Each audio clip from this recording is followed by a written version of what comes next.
Is this vision physically possible, or are we just being completely stupid? I don't think it's possible.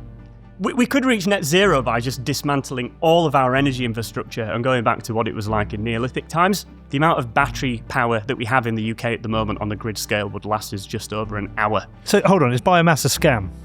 Yes, it is. Yeah. The single biggest source of CO2 emissions in the UK is Drax Power Station, and that burns wood.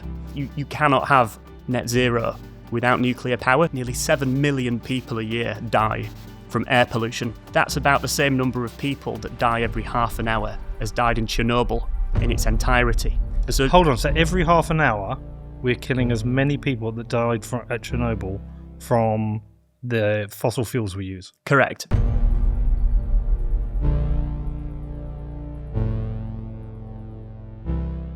Tim, how you doing? Good.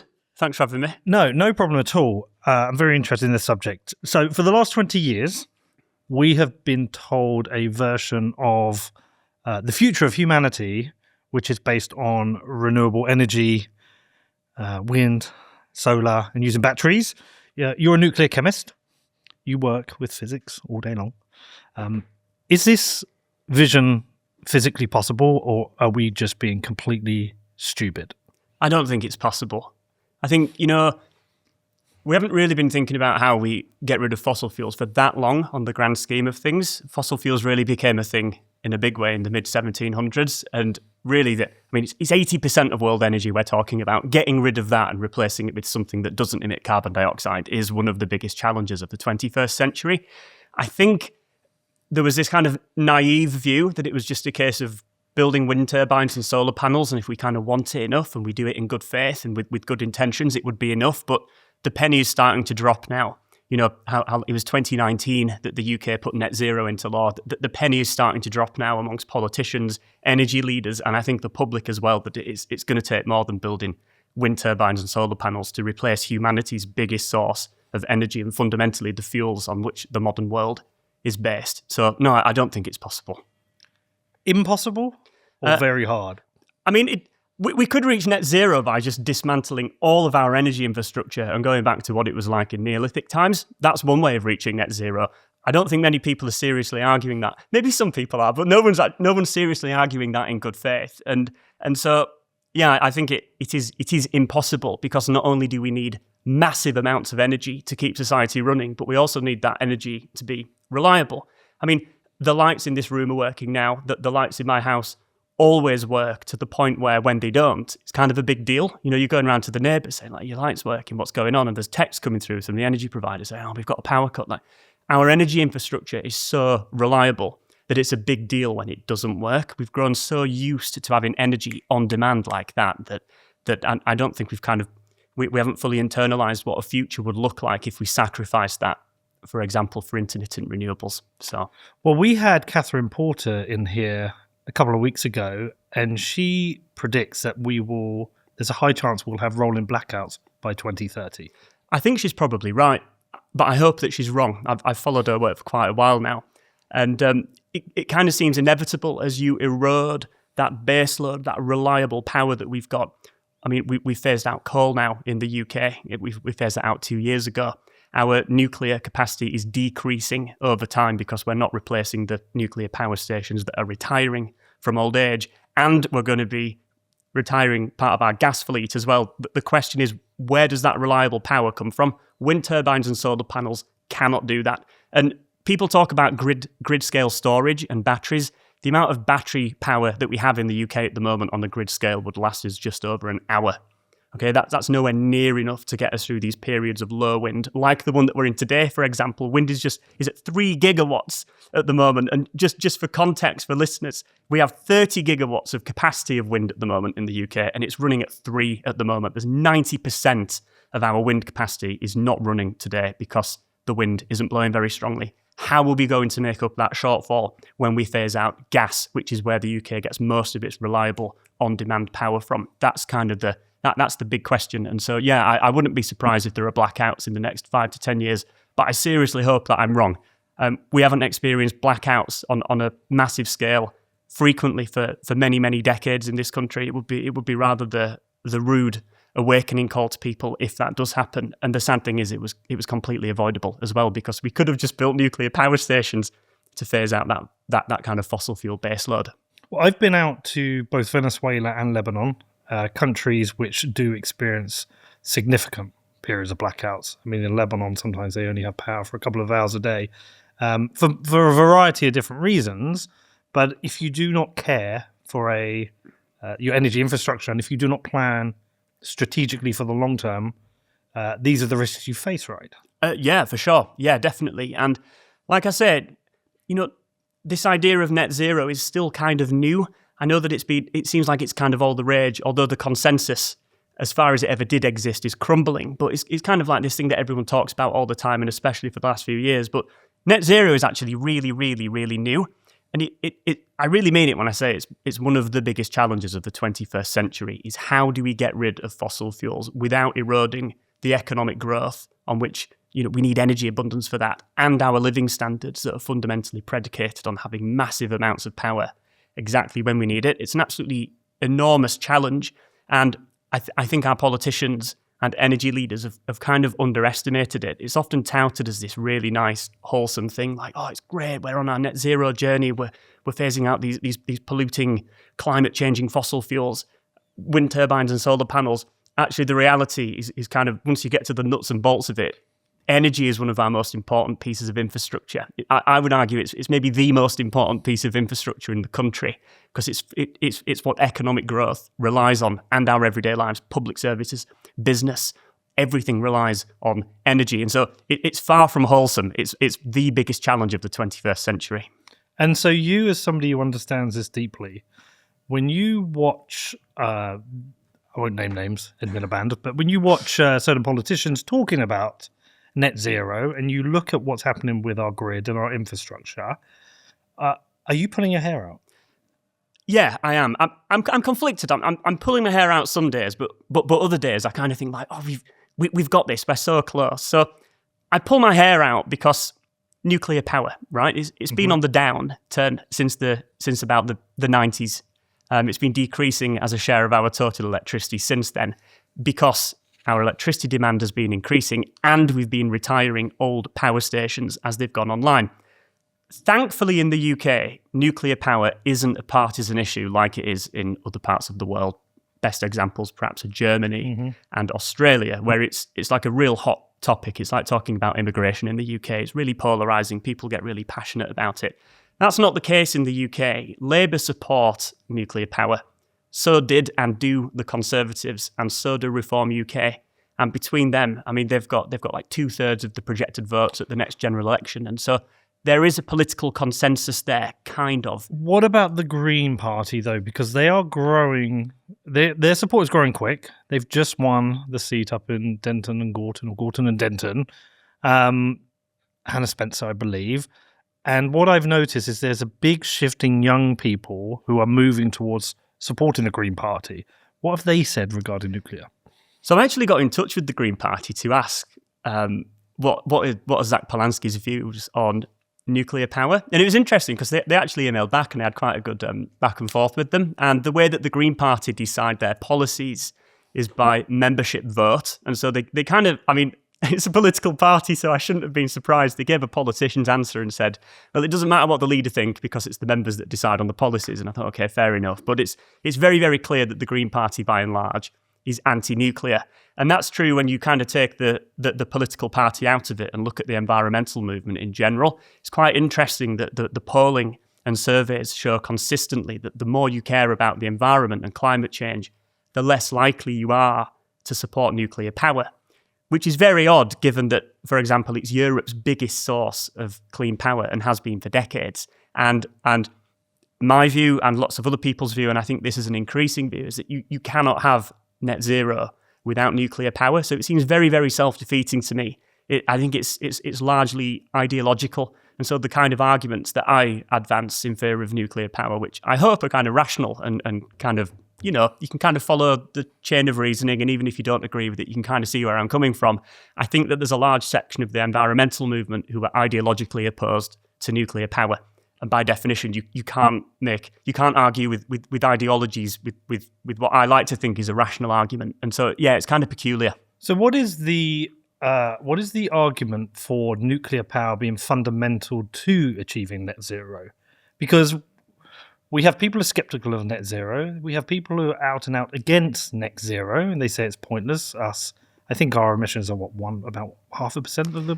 It's between 0.5% and 1%. I think it's 0.7% of global emissions. So we're not really that relevant unless everybody else is going to net zero. So what's the argument for making nuclear fundamental to our net zero strategy? So on net zero, doing a bad job of net zero, I think, is worse than not doing net zero at all.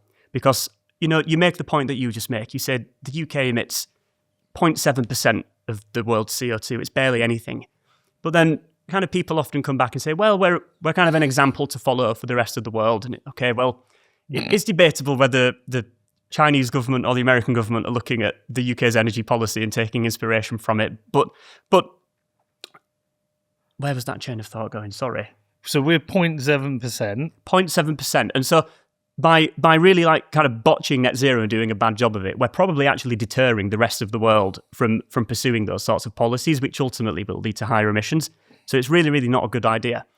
Taking net zero aside, because I know that I don't think there ever was a consensus about net zero. It was just impolite saying it in kind of the mainstream media that you were against it. But that consensus is definitely broken now, and it's become a bit of a political football. Taking net zero out of it, there are still reasons to go nuclear, one of which is energy independence.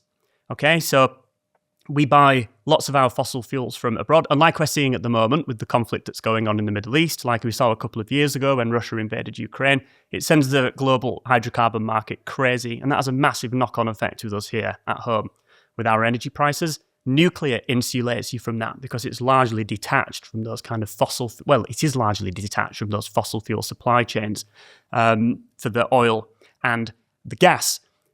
There's also the air pollution argument as well. It astounds me that we don't talk more about air pollution because I think it's one of the biggest public health crises in the world at the moment. Nearly 7 million people a year die from air pollution, and almost all of that air pollution comes from energy sources, burning wood, which people euphemistically call biomass to try and greenwash it, and burning fossil fuels. And to put that into perspective, that's about the same number of people that die every half an hour as died in Chernobyl in its entirety. So, hold on, so every half an hour, we're killing as many people that died at Chernobyl from the fossil fuels we use? Correct. And the wood as well. How many people in total have died across the various accidents relating to nuclear? It depends how you count them. So give it the most extreme version. Let's give them a chance. A couple of thousand. And most of those were from the evacuation from Fukushima. Which largely were actually needless because the amount of radiation that the affected population would have been exposed to was kind of comparable and in the noise of what you would expect for background radiation on the Earth. However, nearly 2,500 people died from the evacuation, from the stress, mostly old people, from the trauma of having to leave their hospital wards, their care homes, their homes, things like that. People died of the stress, and only one person to date has died from the radiation from Fukushima. And so this knee-jerk overreaction to Fukushima in 2011 killed thousands of times more people than the actual accident themselves. Right. How many died at Chernobyl? So about 30 people died in the immediate aftermath. There were a couple of people that died from the explosion on the night, and about 30-ish people died afterwards from acute radiation poisoning. Famously, the firefighters that were first on scene. Yeah, who were taking their tops off to keep cool. I don't know, how accurate is that series, the 5-parter? Because it was excellently made. It was brilliant. I've seen it 3 times now. Yeah, I thought it was fantastic. It was pretty good, actually. I'm a scientist. I always pick a few qualms with these things. But by and large, it was pretty good. It did a really good job at getting the mood at the time, the corruption right at the end of the Soviet Union, just before it dissolved a couple of years later. But the big question is how many people died from the latent effects of that radiation. Because, if you were born after 1986, you have strontium-90 in your teeth from Chernobyl. Strontium-90 being a radioactive isotope that you find inside nuclear reactors. So I was born in 1993, so I've actually got bits of Chernobyl inside my body. Oh. It touched the whole of the northern hemisphere, okay? And it even set the alarms off where I work in Cumbria, in Sellafield, right on the west coast of the UK. So it travelled everywhere. The question is, how many people did that kill? And as you can imagine, this has been studied forensically over the last couple of decades. In a kind of morbid way, it's like a natural experiment, right? But not the kind of experiment that you would want to do intentionally, but nonetheless, it's a useful test case. And of all of the cancers for which there was an increase following Chernobyl, the only one that had a statistical excess was the thyroid cancers, okay? Thyroid cancers are interesting, and they were caused specifically by a radioactive isotope that you find in nuclear fallout called iodine-131. Now, in just the same way that your bones take in calcium and your hair takes in zinc when you eat it in your food, the thyroid takes in iodine. Okay, it's a very, very iodine-rich part of your body. It's this kind of little organ just kind of there in your neck. And the radioactive iodine rained down over Ukraine, Belarus, and parts of Russia. And because the Soviets tried to cover Chernobyl up, the response was very slow. Okay, it was very delayed, and that first few days is really crucial because it's when the iodine is its most active. It actually decays away pretty quickly in just a matter of weeks or months, but those first few days, we would say it's bouncing in our lab because it's really kicking out a lot of radiation. And so this iodine, along with the rest of the fallout, fell on the pasture land. It was eaten by cows. Milk is very iodine-rich, and so it sequestered into the milk, and then the locals drank the milk, made its way into the thyroid, and gave it a good blasting with radiation. And so that led to the excess in thyroid cancers, but it was only detectable in people who were children or adolescents at the time. There's no statistical excess amongst the adult population. And when you look at the number of thyroid cancers and combine that with the fatality rate of thyroid cancers, which, thankfully it's very curable. It's upwards of 95% of people survive thyroid cancer. It's something like a couple of hundred deaths, something 200 to 500 deaths, somewhere in that ballpark. And so it's very, very difficult to say exactly how many people died from Chernobyl. It's impossible to say, actually. So you have to do these large-scale kind of statistical studies looking at the excesses in cancer. But in all, with the people who died immediately because of the accident and then the acute radiation syndrome in the weeks that followed, and then taking into account all of the thyroid deaths in the years and decades that followed, the best estimates for the death toll of Chernobyl is somewhere in the region of 200 to 500 people, which is a surprisingly small number considering the mythic reputation of the night in question and considering that it effectively ended nuclear power expansion in Europe. Yeah, because I wonder if you'd ask somebody who doesn't know any of this information, just a random person on the street, how many people do you think died at Chernobyl or after Chernobyl? Yeah. I mean, without knowing, people may say thousands, tens of thousands. Well, you do see those estimates, actually. Oh, you do? And so when I was researching Going Nuclear, there's a whole chapter on Chernobyl, and when I was researching Going Nuclear, I kept reading these completely conflicting accounts of how many people died. Some people estimate many tens of thousands, even hundreds of thousands of people dying of cancer. Those really large estimates are based on, and I'm going to get a little jargony here, okay? It's based on the linear no threshold model, okay, which is a model of radiation that says your risk of getting cancer is directly proportional to the amount of radiation that you receive. Okay, that's the linear part of the name, linear no threshold. It's a straight line relationship. The no threshold means that there is no safe amount of radiation that you can get. Okay, so that straight line goes through the origin of the graph. Okay, linear no threshold.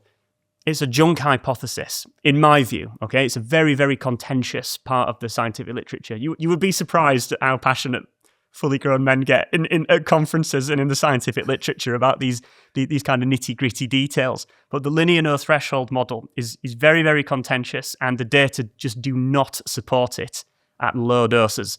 There does seem to be a linear relationship at high doses. Okay, so for example, the victims of the Hiroshima bomb and the Nagasaki bomb, they were exposed to massive amounts of radiation, especially the people who were very close to the blast. Okay, so lots of them got cancer. Their risk of cancer was increased substantially. But down at the low doses, which is kind of what we're talking about when we think about Chernobyl and Fukushima, and indeed the background radiation that we all spend all of our lives living in all of the time, that statistical relationship is just not there. Okay, there's some evidence to suggest that it is. There's some evidence to suggest that actually a little bit of radiation is good for you. It actually decreases your chances of getting cancer. That's a hypothesis called radiation hormesis. But the truth is that when you look at the last 70 years or so over which these data have been collected, nobody knows. Okay, so even if there is a statistical relationship between low doses of radiation and increased risk of cancer, it's so small that we still haven't seen it after 70 or 80 years of this kind of study. So nuclear energy has a branding, a reputation problem. It's terrible. Yeah, 100%. It's what I've been saying it for the last year. Like it's a PR problem. That's one of the problems on the public front. There's the whole building nuclear power station thing as well. We'll come back to that. Yeah, we'll come back to that. But yeah, absolutely. The truth couldn't be further from reality. And so it frustrates me that the environmental movement, who, the intentions are good. Okay, I try and try and be charitable, right? Whether you're really preoccupied with economic growth and increasing GDP, 100%, I agree with that. And whether you're really preoccupied with the environment and reducing our carbon footprint and air pollution and reducing the amount of land that we use for our power sources, I'm 100% in favour of that. And often these two things are kind of framed as if they're in conflict with each other. And I guess that they are to some extent, because a lot of the kind of the people who are preoccupied with the economy and with increasing our GDP are often very anti-net zero. And I understand why, because the way that we're doing it at the moment is terrible. Okay, yes. It's just terrible. But then on the other hand, the people who are kind of really preoccupied with the environment and reducing our footprint on the natural world, they're very anti-economic growth often. And so there's kind of this conflict between the two. Actually, in my experience, and especially over the last 9 months, coming out and speaking to people like you and giving lectures up and down the country on this kind of thing, most people want them both. Okay, there's a huge number of people in the middle who want the economy to grow, want living standards to increase for them and their kids, but also to save the natural world, and that's where nuclear comes in. I mean, it's got the same CO2 footprint as wind. It uses the least amount of land of any power source. It uses the least amount of raw material per terawatt hour generated. It requires the least amount of mining, which has very obvious environmental benefits, but also human benefits as well, because of the terrible conditions in which lots of these minerals are mined, from which we make renewable power sources. It's kind of a no-brainer. I can't believe that we're still having this conversation in 2026 when we've had nuclear power for 70 years now.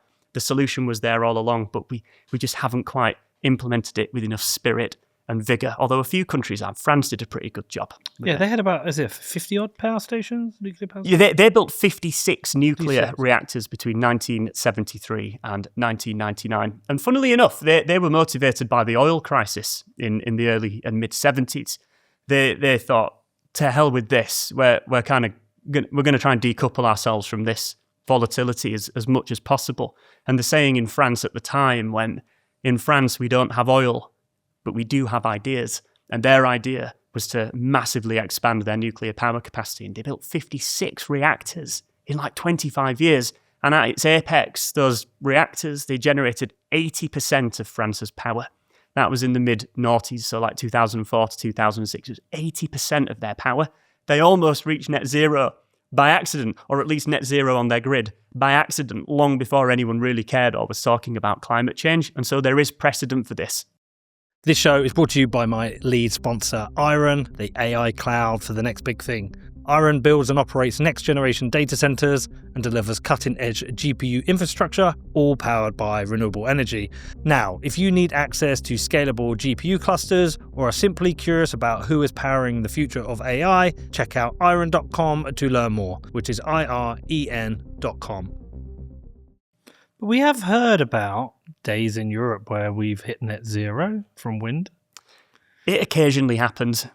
Yeah, it occasionally happens, and this is what's really frustrating about the kind of like the people who are so evangelical about wind turbines. Okay, they love the wind turbines, and I'm not completely anti-wind turbine. Okay, I think that they've got their place, but to ignore the fact that wind does that, it just swings massively. No one has proposed or demonstrated a serious solution to that problem. We're just going to put batteries everywhere. Yeah, I mean, you just do the back of the envelope calculations and look at how much lithium you would need to build a fleet of batteries big enough just to back the British grid up for 24 hours. It's absolutely astronomical, let alone the cost of it and the other environmental consequences.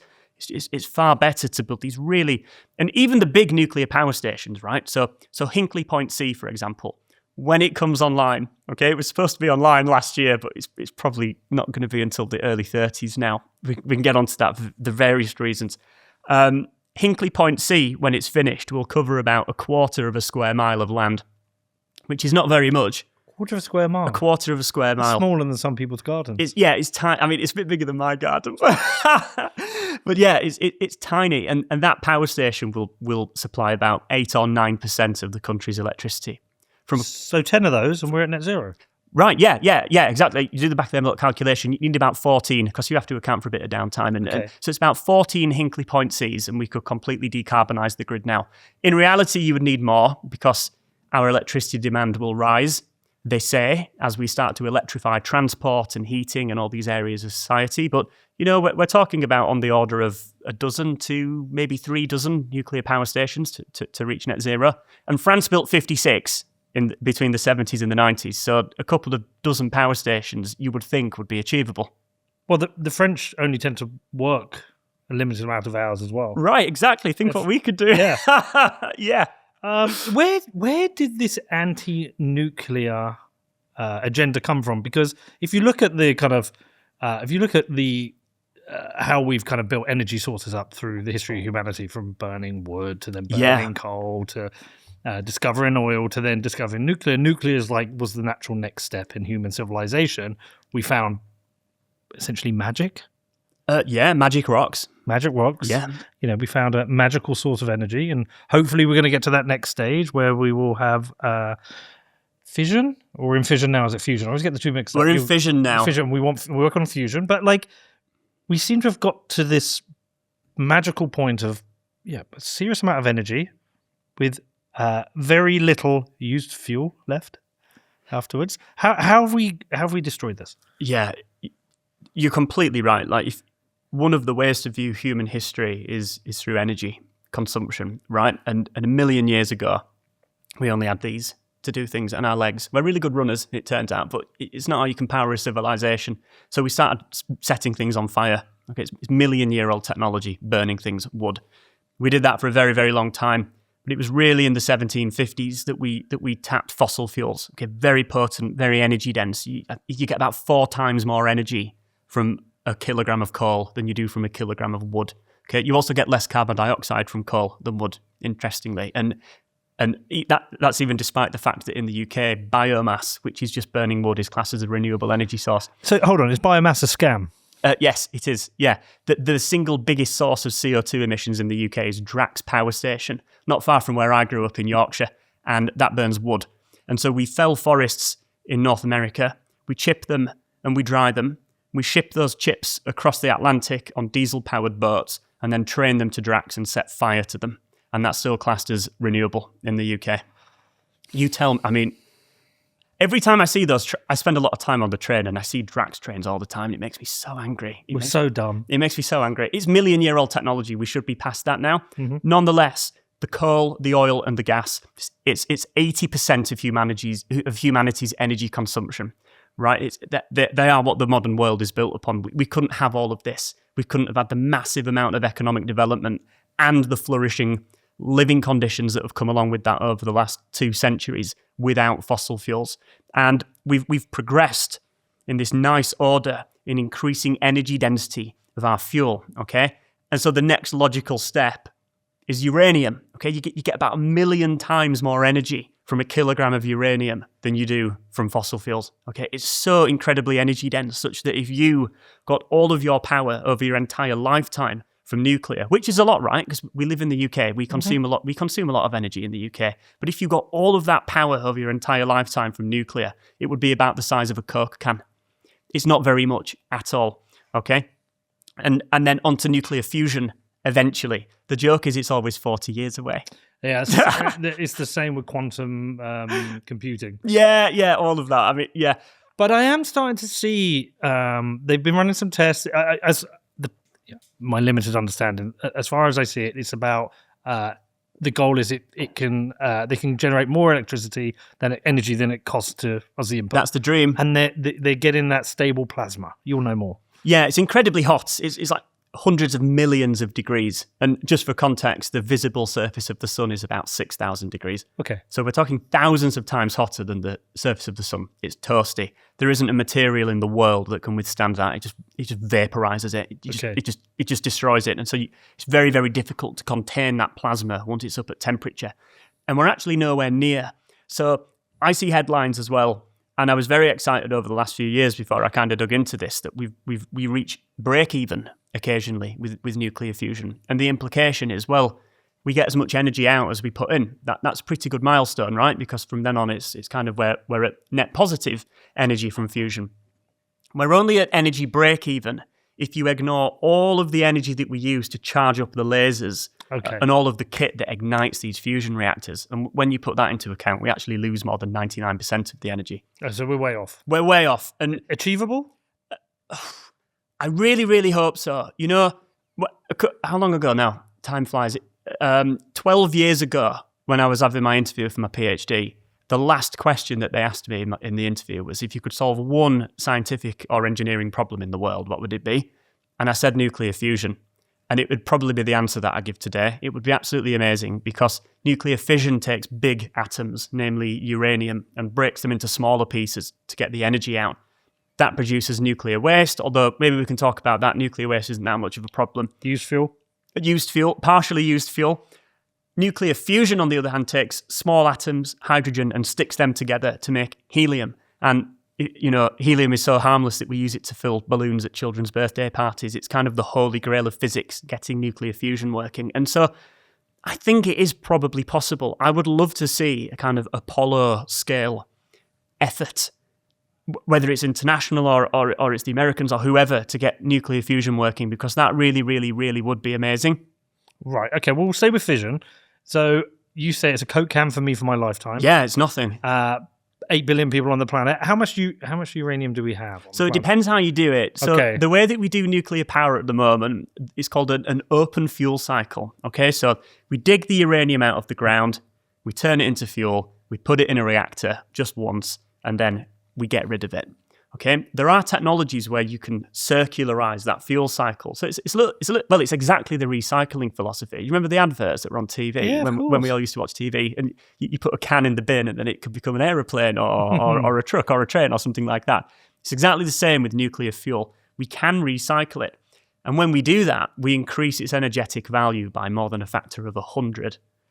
So why are they not recycling at the moment? So this was looking like the future back in the 1950s and the 1960s when all this was revving up. This technology has been demonstrated, by the way, lots. So it's not like nuclear fusion, which hasn't really been demonstrated in a meaningful sense of the word for energy consumption. These types of reactors that recycle nuclear fuel it's actually pretty easy. And it's really interesting going back and reading accounts of the physicists and the engineers who were building these reactors back in the 50s and 60s. They were writing newspaper columns and giving interviews saying, like, this is the future. Like, we can circularize the fuel cycle, and we've essentially got an infinite amount of power to grow the world and elevate everybody's living standards. Two things happened. We discovered lots of uranium in the ground, and so the supply of uranium increased massively. And this was just about the time that the global expansion of nuclear power faltered and kind of petered out. And so just as the supply of uranium went up massively, our demand for it leveled out and has kind of dropped off since. And so the motivation to circularize the fuel cycle evaporated. And so we haven't done it. We still waste most of the energy from the uranium that we dig from the ground. But if we did employ that technology, using all of the nuclear waste that we currently have in the world at the moment, which we could put back in reactors and burn and use to generate more electricity, and all of the uranium and thorium that we know about in the world, we'd have enough for about 1,000 years. Okay. It's something like that. So we've got enough time to solve fusion. I would like to think so. Yeah, and well, the aliens might kill us before that. Maybe, yeah. But so we've got 1,000 years. Yeah, 1,000 years, which at that point is essentially renewable. And it's very interesting. There was a report from the 80s from the UN, and it defined sustainability kind of in the way that we all think about it today. Okay, so this kind of getting your maximum bang for your buck and using our resources in a way that we can hand not a ruined planet down to the next generation. And it actually listed this technology as part of its renewable energy sources. And so people have been thinking about this for a really, really long time. We just never quite pursued it. So this is perfect for the environmentalists. It's unlimited green energy, which can be recycled. And there are some environmentalists that are very pro-nuclear. And I do think that the tide is starting to turn slightly. So you've got a lot of, maybe not a lot, but there are a couple of vocal Young Green Party supporters who are pro-nuclear. The tide is slightly turning. But I mean, it's a hell of an object to move and give momentum. And I think one of the kind of mindsets that a lot of people have who are into environmentalism and the environmental movement is this appeal to nature fallacy, where it's this idea that when things are natural, they're good, and when things are unnatural, they're bad. It's kind of this. I don't want to parody it too much because I love being out in nature. I live up in the Lake District in the northwest of England. I'm always out. I'm always out in the fells and the lakes. I absolutely love it, and so I do get it. But there's this. It risks becoming a bit, a bit kumbaya and a bit like huggy. Like, isn't this nice nature? A bit hippy dippy kind of thing. And I think because wind and solar seem more natural than splitting atoms of uranium apart in a nuclear reactor, that kind of puts a lot of kind of environmentally people off nuclear power because somehow it just seems like the most unnatural thing in the world to mess with the fundamental building blocks of matter. Well, how many birds die flying into nuclear power plants? Not many. Not many. How many die flying into wind turbines? A lot, and especially the big ones as well. The big migratory birds. They don't lay many eggs every year, so their populations take quite a while to decline. Everyone scapegoats cats for killing birds, actually, which I actually take a little bit of personal offence to because I have 2 cats. Yeah, but cats are mini tigers. They got to eat. Yeah, they're pretty good. They've got to eat, but a turbine is just a big lump of Chinese imported technology. Right. It's green. Exactly. And this kind of idea that wind and solar is somehow more natural than uranium is completely wrong because there's nothing natural about a wind turbine and there's certainly nothing natural about solar panels. They're like something from Blade Runner. But they're not thinking of the turbine, they're thinking of the wind. Exactly, yeah. And everyone loves the wind and everyone loves the sunshine and we all love the air. And I would love to live in a world where we could do that. I would love to live in a world where we just didn't have to set things on fire. And even if it was just so easy as building wind turbines and solar panels, and we don't need that many and they're kind of reliable enough, it would be great. But we just don't live in that world. And so it's a massive missed opportunity for the environmental movement to gain some credibility. Has The Simpsons been massively damaging for the nuclear movement? So many people ask me about that. Yeah, probably. Yeah, probably. Yeah, a lot of people think of Homer when they think about what I do for a job. And you see green like slime oozing out. Yeah, I can assure you it's not green. And Mr. Burns is like, he's it's all a bit weird, isn't it? Yeah. The truth is far less glamorous. So I think there's like a multi-level educational job that needs to be done here for certainly young Green voters. I've come across a few. They also tend to be kind of socialist. And so I think we have a job. Don't all young people? Some, not my kids. No, that's unsurprising. They've been bullied into being rampant free market capitalists. Good job. And to hate the government. But I think there's a job to explain why socialism destroys capital and it destroys the economy and makes everyone miserable, sad and depressed. I think that's a really important job, is to educate them on the economics, explain to them that growth is a good thing. It drives prosperity. It drives living standards. And then I think if you have people understand that, they could then understand nuclear. But whilst they're young and they believe that capitalism is evil and that growth is evil, they're going to believe that nuclear energy is evil. I really hope not. So, as we were saying earlier, in Westminster, amongst the kind of politicians, this isn't so much of a divisive issue. I'm not sure what the Lib Dems think of it, actually. I've read their manifesto, and I don't even think that they mention nuclear power. Whatever's on the fence. Right, okay, so they're not sure. The Green Party are definitely against it, and so are the SNP. But the main three, Labour, Tory and Reform, they're all in favour of nuclear power. Amongst the public as well, more than 50% of people in the UK either somewhat support or strongly support nuclear power. Strong opposition is quite a minority view in the UK. And so, in a way, it kind of feels like the job that I'm trying to do, which is kind of make an argument for nuclear power and kind of promote this technology for the betterment of all of us in society, it does kind of feel a little bit like we've got the wind on our backs. We're not where we are in Germany, where how you would turn that around, I don't know. They're probably 30 years behind the point where we are in the UK when it comes to consensus around nuclear. And I've spent a lot of time giving public lectures over the last 9 months since my book came out, and I've met a lot of young people. And you know what? They seem pretty pro-nuclear to me. And a lot of the events that I've been to, they haven't been like nuclear industry propaganda or anything like that. A lot of them have been literary festivals, science festivals, that kind of thing. And so many of them are kind of interested in it. And I think a reason for that is that they've looked at the way that we're currently doing net zero and what we're doing to the environment. And they've thought, you know what? I think it's time to give something else a go. How about nuclear power? They don't have that kind of trauma left over from the memory of Chernobyl and the Cold War. And so it kind of feels like now there's this new generation arising and kind of taking a bit of ownership over the issues that we face and thinking like, let's kind of give this a go. And so it's actually been overwhelmingly positive, and I feel more optimistic now about nuclear power in the UK than I did 12 months ago before I kind of had all of those experiences, which admittedly are anecdotal. Do you have a TikTok account? No, I don't. I think you have to have a TikTok account. You've got the perfect personality. You can make it fun and entertaining.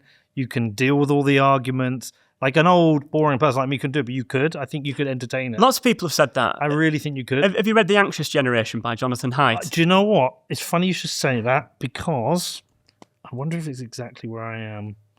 I tend to read about 5 books at the same time. Mm-hmm. Yeah, look, the book I do audiobooks. Oh yeah, can confirm. I'm on chapter 6. What do you think?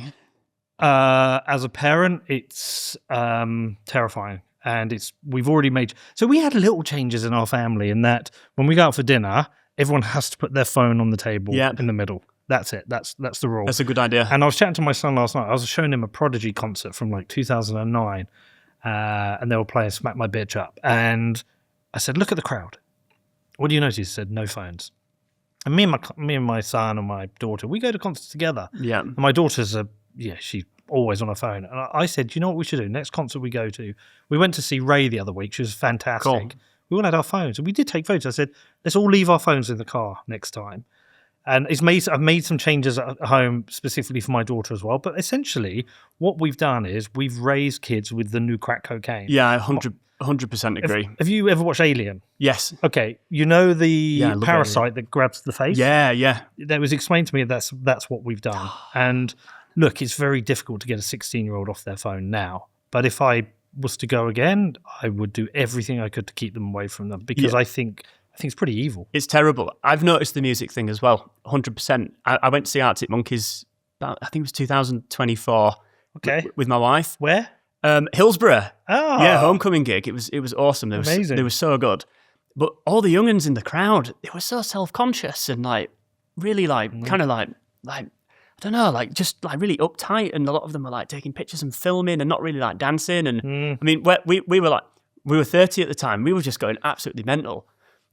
And then you go to we love Stone Roses as well, and so we went to a Stone Roses. I could have guessed from your haircut. Not Stone Roses, a Clone Roses gig. Sorry, not the real thing. They were pretty good though. And that was a much older crowd, and they were going mental as well. It was so good, and it's kind of what I imagine gigs used to be like before. Well, I can remember what it was like before phones, and no one had a phone. And I was on a night out last year with my sister and her chap, and we were in a bar, good music coming on, and we were kind of all we'd had a couple by that point. We were starting to loosen up a bit and start dancing, and she got a phone out to film, and I immediately felt myself kind of tense up. Yeah. It completely flicked a switch in my head of oh God, someone could see this, someone's going to show me this tomorrow morning. I'm going to be really embarrassed. And what that does to an entire generation that's being raised in that environment, well, we're just starting to see the consequences of that now, and it's not good. It's not good at all. No, it's absolutely terrible. I think that we'll look back on social media for kids like cigarettes for kids, something like that. It's terrible. It's an experimental phase we've gone through with this generation, and I think we know all the stats. I mean, Jonathan Haidt talks about, I can't remember the year, but it's 2012, there was a massive spike in self-harming. Yeah. And, you related it back to social media and mobile phones. The whole thing, honestly, disgusts me. And I think AI is going to compound this problem as well in terms of critical thinking and, and developing their kind of brains. And I think it's terrible. But when you talked about the concerts, we went to Oasis at Wembley. Nice. And it was all people kind of my age going mental. Yeah. And it was entirely different because I took my daughter to see Arctic Monkeys at the Emirates Stadium. Oh, cool. And everyone's phones were up. Yeah. I mean, there were phones obviously at Oasis, but everyone was going mental and dancing and drinking. And it's one of those things. It's a bit like have you ever been a smoker? No, I haven't. So I've been a smoker. I don't smoke now, but I do have like little tobacco pouches. But I don't smoke anymore. I haven't smoked for 7-8 years. But I remember when I smoked, and I hate the government, but I always thought if they came out and just banned smoking, made it illegal, got them rid of everywhere, threat of death if you're caught with cigarettes, I'd kind of like it because I do you agree with the smoking ban? It conflicts with my libertarian kind of principles of like fuck off government, but at the same time, secondhand smoke kind of does that break the non-aggression principle? Look, it's just there's no upside to cigarettes. They can look cool sometimes, not all the time. I'm going to get flamed for saying that, but I do think they can look cool sometimes. Yeah, in an old film. Yeah, like with a James Dean, or like a rock star. Yeah, like Slash, like playing the guitar with a fag out. But really, even that's gone because you see someone with a cigarette now, and you think, what are you doing, you douche, man? I actually find myself, so I'm not a smoker, but I find myself feeling nostalgic for the smell of cigarette smoke because of all the vapes that are everywhere. Actually, I mean, I just hate them. The problem with cigarettes is I don't think anything in the world has generated so much money by delivering so little benefit to society. Maybe that's until social media came along. Maybe that can beat it to the top spot, which is why I don't have TikTok, actually. So I've thought so long But you have a duty. There's part of me that thinks like, kids are on this platform anyway. You might as well put some educational stuff out there, but it would kind of feel like smuggling vitamin pills in with the crack cocaine. I think it's okay. Yeah. But if I'm less and less on social media. I use Twitter like a crackhead, but Facebook I'm kind of done with, and I can't. But if I do sometimes think if I could have somebody just get rid of my phone, would I be happier? Yeah. Like I'm reading now. I'm reading books. Yeah. And the reason I left it here because I thought we might talk about stuff like this, is that I'm an audiobook guy, but I'm like, no, I need to read. I need to read the words on a page and like consume it and think. Because the thing is, the difference between audiobook and reading, which I realize, is like you passively consume an audiobook. You're driving along, you don't stop. But sometimes like I read a paragraph and I'm like, okay, what did Bastiat really mean by that? Yeah. And then I'll go and research it. And then I keep some notes.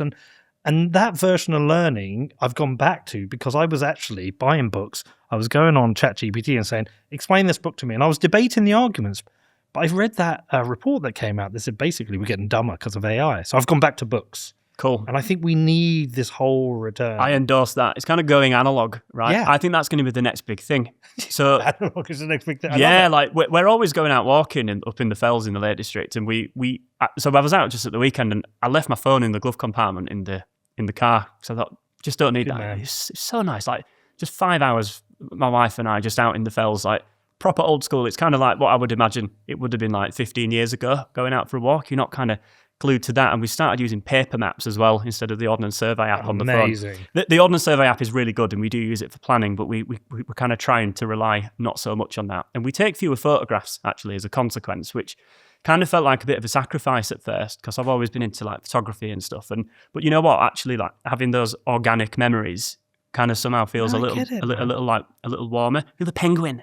Yes. The penguin. I learned about that from you The penguin. on this podcast. The penguin. We were talking about the penguin the whole episode, and I thought you were talking about Batman or something. No, then you played it at the end, and I went on YouTube and found it. I was like, oh, the Yeah, penguin. but have you watched the actual documentary? No. It's a Werner Herzog one. Obviously, his commentary Do I is need to watch incredible. it? Oh, you got to watch it. Oh, right, okay. But you know what happens to the penguin, right? Yeah. Yeah. But like, I get it. Yeah, I do as well. So I think we all need to be a little more penguin. Not entirely, but kind of a little more penguin and just like leave all that aside. So I used to have Twitter.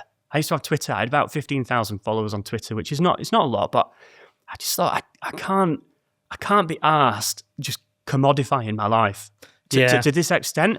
And I'd find myself doing things for enjoyment, reading a book or out walking or just doing something with my mates. And there'd be this subroutine running in the back of my head all the time thinking like, would this make a good tweet? Is this funny enough to put on? Like, should I put this on? And if you think about the amount of life and soul that robs from you, I've got rid of alerts. So my Twitter alerts are off. Oh, yeah. I've still got Twitter. I've got rid of my Twitter alerts. But we've been doing all these other fundamental changes at home. Like, I can't cook for shit. Okay, so once a week I'll make a steak, maybe twice a week, or maybe once a week my daughter and I will make a pasta together. And then we'd maybe have a takeaway a couple of times, or we'll go out for dinner. Yeah. Stopped all that. We might have dinner once a week out, but I cook 5 or 6 times a week. Nice. And the family come round, phones away, we hang out, we spend time together. We eat at the dinner table. On the weekend, we get up, we have breakfast together. Yeah. And all those moments suddenly realize, like, there's been a chain reaction for that. So now when I drop my daughter off at school, I don't go straight back home. I don't work in the morning anymore. I've stopped work before the school run. I used to get up at 6 and work. I don't do that anymore. Right. School run to the gym. Do an hour and a half in the gym. I start work at 10 now. Okay.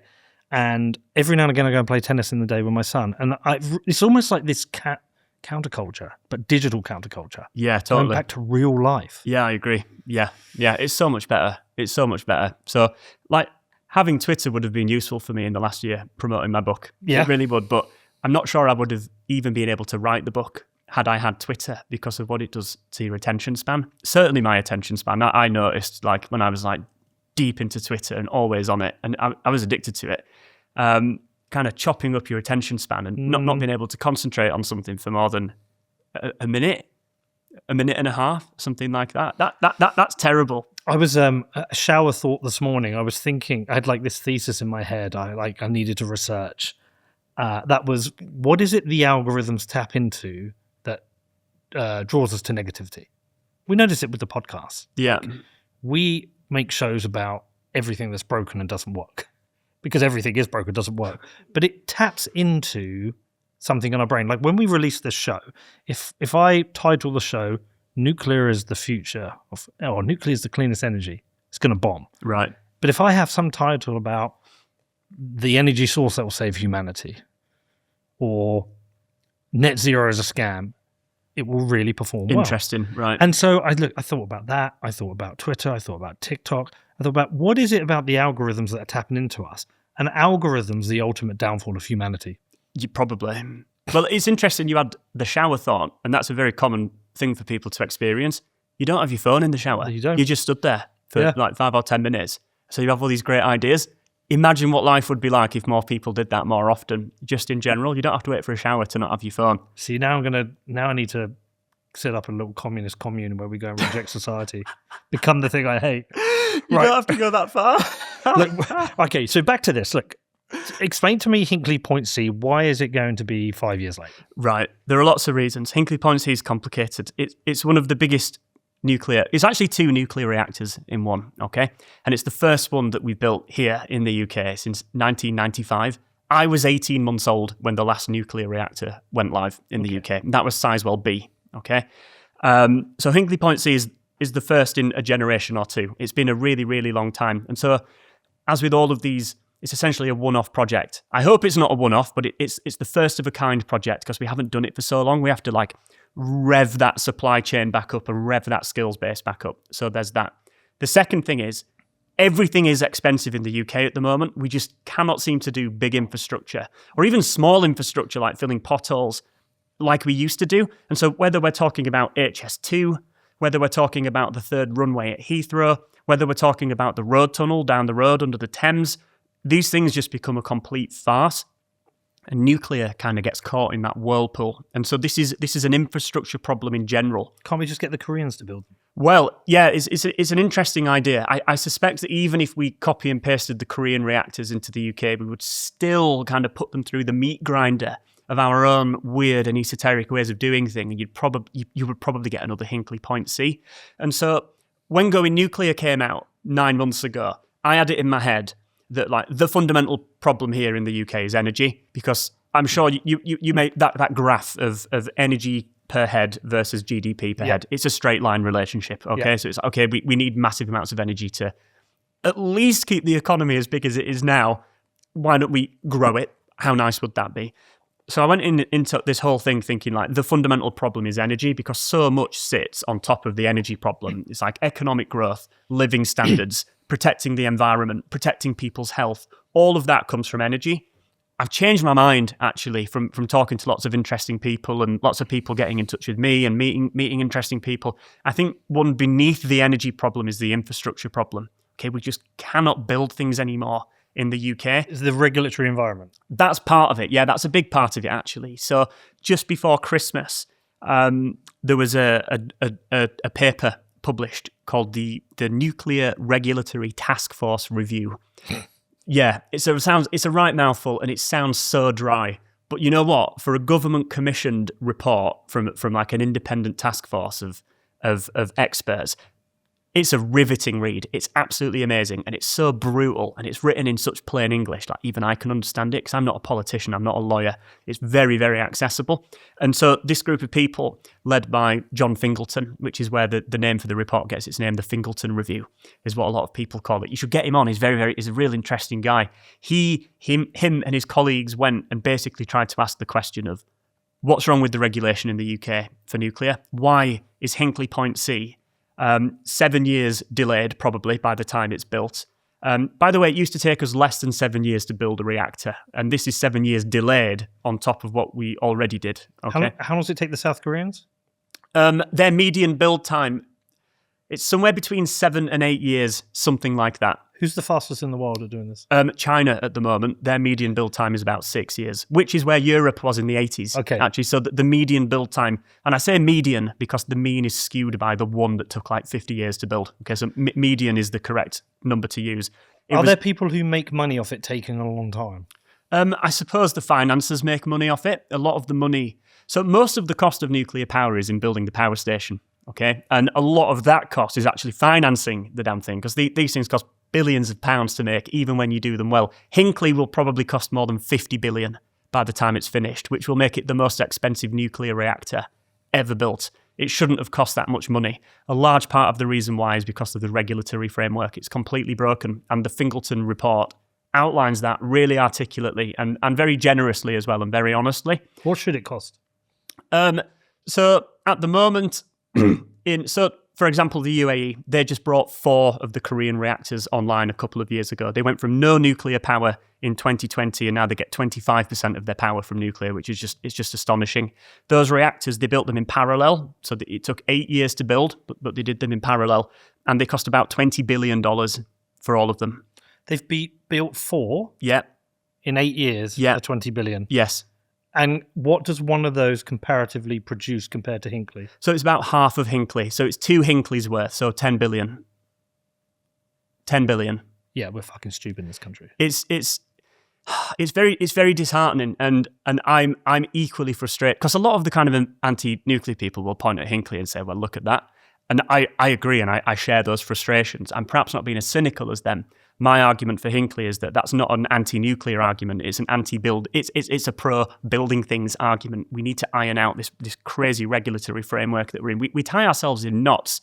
And one of the kind of the key take-homes from the Fingleton Review was that all of these kind of regulations, they kind of work at odds with each other, and they're not kind of aligned with the public interest. These incentives are not aligned with the public interest. And so Hinkley, for example, has got the most elaborate fish protection measures of any nuclear power station. I've heard about this. You've heard of the fish disco? Right, okay.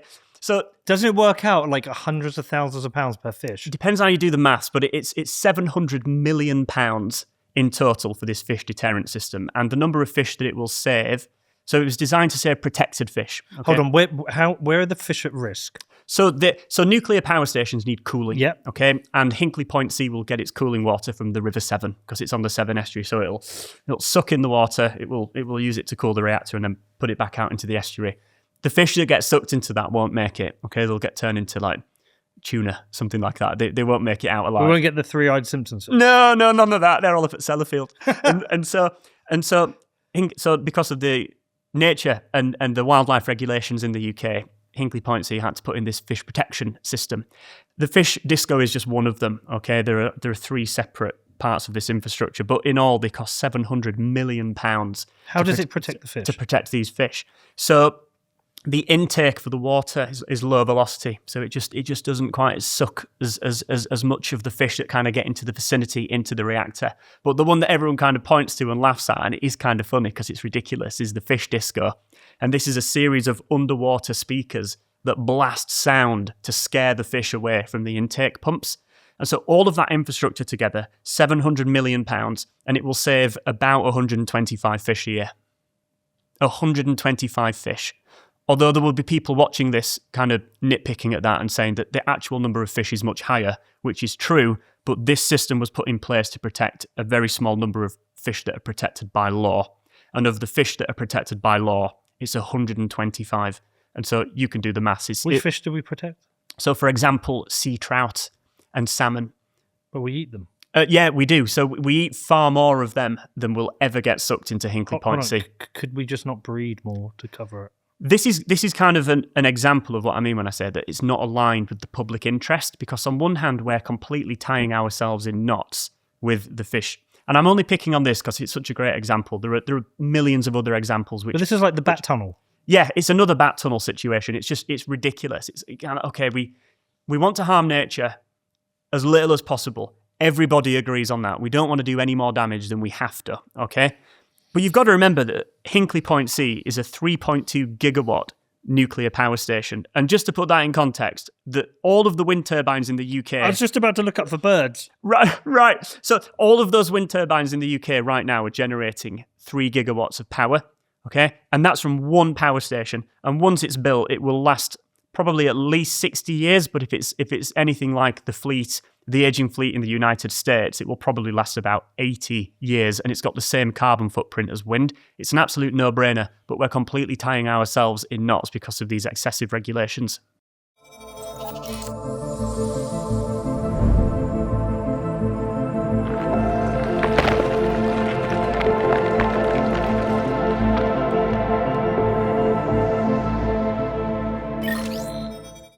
Well, I've just asked how many protected birds are killed by wind turbines in the UK. Total birds killed by wind turbines in the UK is wide. 10,000 to 100,000 birds killed per year. The range is large because monitoring is inconsistent. 71 raptor deaths, birds of prey. 2,808 guillemots. 814 kittiwakes. I've never even heard of these. 260 gannets. 154 razorbills. 65 puffin. That's more than 125 fish. But why doesn't it have the same regulations as nuclear? So it's funny. A couple of weeks ago, I was driving to work and I was listening to Radio 4 for my sins, and there was this big wind farm that had just been approved offshore in Scotland on the east coast, and they had someone on. I'm pretty sure it was the RSPB. I might be wrong, but it was someone from a wildlife charity coming on and making the exact point that you just made. That's bullshit. Yeah, and they're trying to stop the wind farm because of the effect it has on wildlife. And I understand. The problem is, like, zooming out, we're in this mindset now, and this has probably always been the case, but it feels like the rubber's meeting the road now.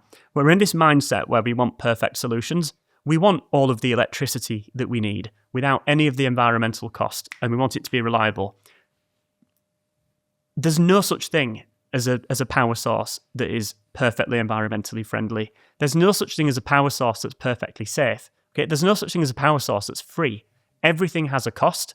And so I think we need to kind of like accept that there's no such thing as a perfect solution, and accept that. What is it? Is it Thomas Sowell quote that Konstantin Kissin's always yeah. There are no solutions, only trade-offs. It's so true. It's so true. And so, to my mind, we should be basing our energy policy, in fact, all of our policies, on getting the maximum amount of benefit for the things that we want to do as a society, whilst minimising the unavoidable and inevitable harms. And nuclear power fulfills that. I guess that's why I'm here today, and why I wrote Going Nuclear. Thousands of birds versus a few fish. Yeah. And I kind of prefer birds to fish. Yeah, especially you should go, Pembrokeshire has got lots of guillemots and kittiwakes and things like that, and gannets. A few less now. They're very, very, well, few less, yeah, probably. So if you were the nuclear dictator for the UK... Oh, heaven forbid. Yeah, but like, I don't know. I look at politics at the moment. Honestly, I do. And I look at, with utter despair, at the unimpressive people who are winning personality competitions and deciding the policies for this country, which is sending it to absolute shit. And Somebody said it to me. They said, on your show, you interview some of the best people. These are the people who should be working in or for government and advising government. And Catherine Porter, for me, she should be doing what Ed Miliband is doing. She's a genius. She's great. Yeah, I've followed her for a while now. She's utterly brilliant. And I watch Ed Miliband. I mean, I watched him, was it Laura Koonsberg? He was, no, Sophie Rigby, I think it was. I'll say Beth Rigby. I'm confusing them all. Anyway, doesn't matter. He's a moron. But if you were the energy dictator for the UK and you had to create a plan for the next 15 years, what would it be? I would do what France did, starting in the 1970s, and have a massive expansion of nuclear power. And I would also encourage small modular reactors to power these AI data centers, like what is already happening in the USA. I think, so historically, these big gigawatt-scale nuclear power stations have really only been a game playable by the state, okay? Mm-hmm. I'm a little bit like you. I think as little kind of involvement from the state as possible, but I do accept that there are some things that the state should be running. I'm not a complete libertarian. I don't have a problem with the state supplying these giant kind of gigawatt scale reactors. Interesting. Sorry to interrupt you, but interesting. Today is the 250th anniversary of Adam Smith releasing The Wealth of Nations. It's a brilliant book. But he said the state should provide the things that the free market can't provide as well. Right. And so the state shouldn't provide education because the free market provides it better. It shouldn't provide health. Sorry, NHS people, but the free market can provide it better. The state would be a lot smaller, would have a lot lower taxation, would have a more prosperous economy. But he did say, look, roads and bridges and infrastructure, the state should provide it. And I'm, as a libertarian, happy to make that compromise. Like, if we can get towards that. But it's interesting you say that, because I'm okay with the state doing nuclear. And I think a lot of people are. There's an acceptance. The state is good at some things, and it kind of has to do some things. These gigawatt nuclear power stations is one of them. One of the most exciting things about trying nuclear this time round in the mid-2020s, as opposed to the 1980s, is that we've got these small modular reactors that they've kind of like bewitched everybody, actually. They're all the rage and they're all the hype, definitely in my industry, in nuclear. And the idea is, well, instead of building gigawatt nuclear power stations, why don't we build megawatt, 100 megawatt nuclear power stations? So that's a 1,000 or 10 or 100 times smaller than these traditional power stations. And they really, really are small, okay? So some of these small modular reactors, and these reactors have been demonstrated. They're not just PowerPoint slides and kind of sketches on pen and paper. They would fit under this desk, a nuclear reactor. They're really, really small. In fact, some of the prototype reactors from the 50s were about the size of a shoebox. Really, really small. And this is not new technology. And indeed, they've been powering the nuclear submarines in the UK for decades now. So the small bit isn't new. What is new is the modular bit, and that's because these small reactors have never been deployed in a civil setting to turn washing machines and keep lights on and cameras rolling and things like that. And so the idea is, instead of building these massive pieces of billion-pound infrastructures where you kind of have to do it in situ, why don't we build these things on a production line in How long pieces? do they take? Well, so no one has done it yet. No one has modularized and mass-produced these reactors, but the kind of timescales that these manufacturers, and they're all in the private sector, which is really cool. So there are like, I last looked and there were at least nearly 100 different designs from private companies around the world of how they might do a small modular reactor. And it's anything from a couple of months to a couple of years to click these things together and assemble them on the site. And so you're going from something like the Baraka nuclear power station in the UAE, where it takes 8 years to build a gigawatt-sized nuclear power station, down to where you could build one in 12 to 18 months next to a data center. It would probably take you as long to build the data center as it would for the reactor that would power it. And so these small modular reactors, as well as kind of reaching places that these gigawatt reactors can't reach because you need them close to the infrastructure that they're powering, I think the most exciting thing about them, and it doesn't get enough airtime and not enough people talk about it, is that it's an in for the private sector. Yeah. It's like, let's see what they can do. Let's see what these genius engineers and these entrepreneurs, and you know what they're like. You see them online. They're kind of like hip young guys. They wear like hoodies and they're kind of like the Silicon Valley types. And it's like, great. Like this is exactly what we needed. A little bit of like a bit of dynamic thinking, a bit of spirit, a bit of vigor. Let's introduce some competition into this. And so we're still in the very, very early days. And so I think it's very, very important that we, and the grand we, as in the nuclear industry and the kind of the energy policy machine, doesn't get complacent about these small modular reactors and think that it's just like something on Deliveroo that's going to arrive in half an hour, no matter what we do, there's still a long way to go before we achieve the ultimate goal of mass production and deployment. But I'm actually very optimistic and excited to see what will happen with that because of the private sector involvement. Yeah, and the Navy have been used to sleeping next to them on submarines. Exactly, yeah. They're not growing third arms. These things are amazing. These things are amazing. And it's interesting, just last year and the year before, this is actually happening already in the USA, where you've got Microsoft, Meta, Amazon, all buying and investing in small modular reactor technology, specifically for AI data centers, because all of the projections for the increase in electricity that have been made in the last couple of years, they were factoring in things like electric cars. Okay, so as we phase oil out and start to charge batteries, electric heat pumps, if that ever happens, we're phasing out gas central heating and we're replacing it with electricity, induction hobs, things like that. That's going to send our electricity demand skyrocketing, let alone the ever elusive economic growth that will hopefully make our demand grow even further.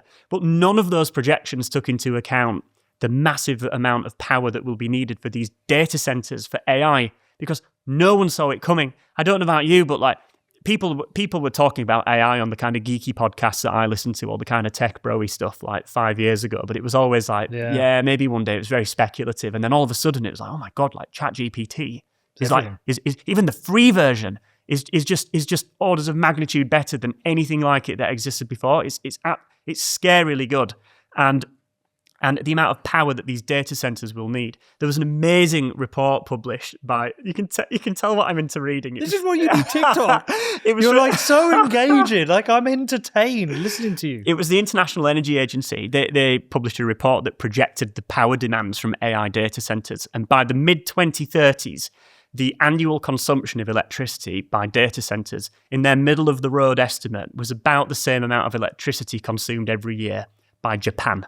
And it's more than the entire continent of Africa consumes every year. And that's just from data centers. And so all of those projections were massive underestimates. And who the hell knows what's coming next? That's the thing about technology. No one saw AI coming 5 years ago. Who knows what's coming next? And so these small modular reactors, it's funny, it might actually be AI that makes the nuclear renaissance happen. Yeah, I mean, it would be amazing. And a lot of people say like, oh, well, you know, what if the AI bubble bursts? What if it just becomes like super regulated and then it just kind of all peters out and it doesn't kind of reach the scales that we all think it will? Who cares? We'll use the power for something else. We don't know what's coming in the next 5 to 10 years. We'll use the power for something. At the very least, we could export it to our European neighbours because right now we're one of the biggest importers of electricity on the continent. So it just seems like a no-brainer. And so I'm really excited actually to see these small modular reactors being rolled out far and wide. I'd much rather live next door to one of those than a coal-fired power station or Drax. We haven't mentioned solar too much. Elon Musk has been talking about solar a lot. He's been talking about putting solar farms in space. He's talked about the amount of land that's required to power the entire planet or the entirety of the USA on solar. He's very pro-solar. He is. Is he right? No, I don't. I don't think he is right. When you do those calculations of how much land you would need to power the world, often, and they show a map sometimes, right, with a little dinky square, often that's close to the equator, which is a bit of a give that they've kind of fudged the numbers a bit because, of course, the further north you go, the worse your solar panels become. And in fact, the UK is the second worst country in the world for solar capacity. I mean, look, the weather's just awful. It's been so shit. The weather's just awful. The thing that solar does have going for it is that at least it's reliably unreliable, right? You know that there's going to be zero solar power after sunset or before sunrise. And then during the day, depending on exactly how sunny it is, how cloudy it is, what time of year it is, it depends how high that peak goes. But at least it's reliably unreliable, unlike wind, which who the hell knows what that's going to be doing in 2 weeks. And so, you know, it kind of has its place, but again, it faces the same fundamental problem as wind. What do you do when the sun isn't shining, and what do you do during winter? Like these cold snaps that we get, where our power demands increase massively, and it's just very cloudy and grey, which living in the UK happens all the time. So no, I disagree. I don't think so. All right. I'll let you have that fight with Elon Yeah. Musk. Okay, let's talk about the long future of humanity. Right. This is what we like. So, Yeah.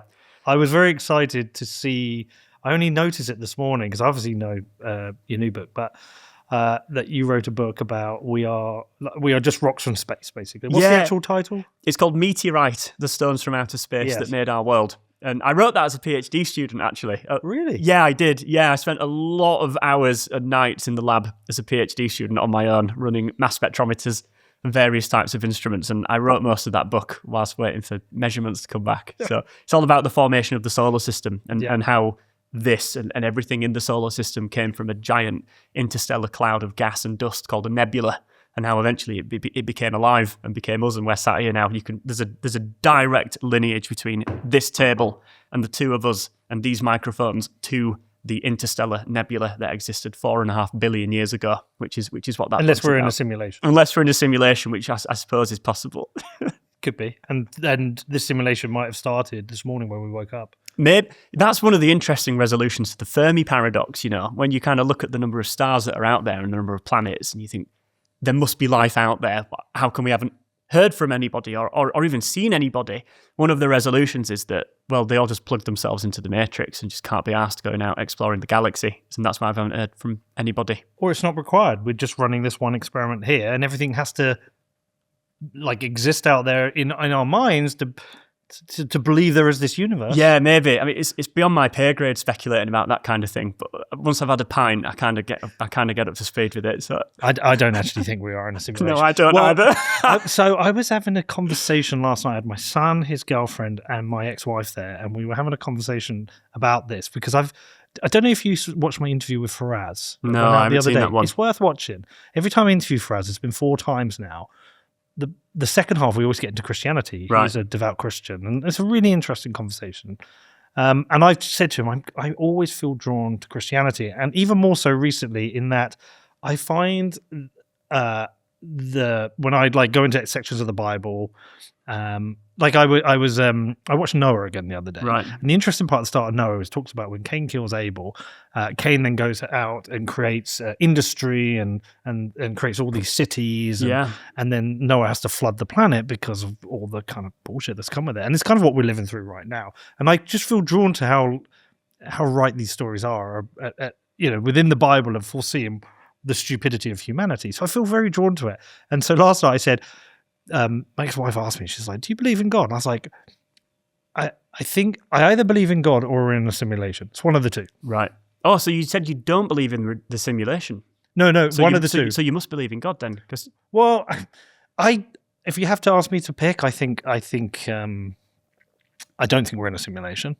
I just don't. But we could be. But I don't think we are.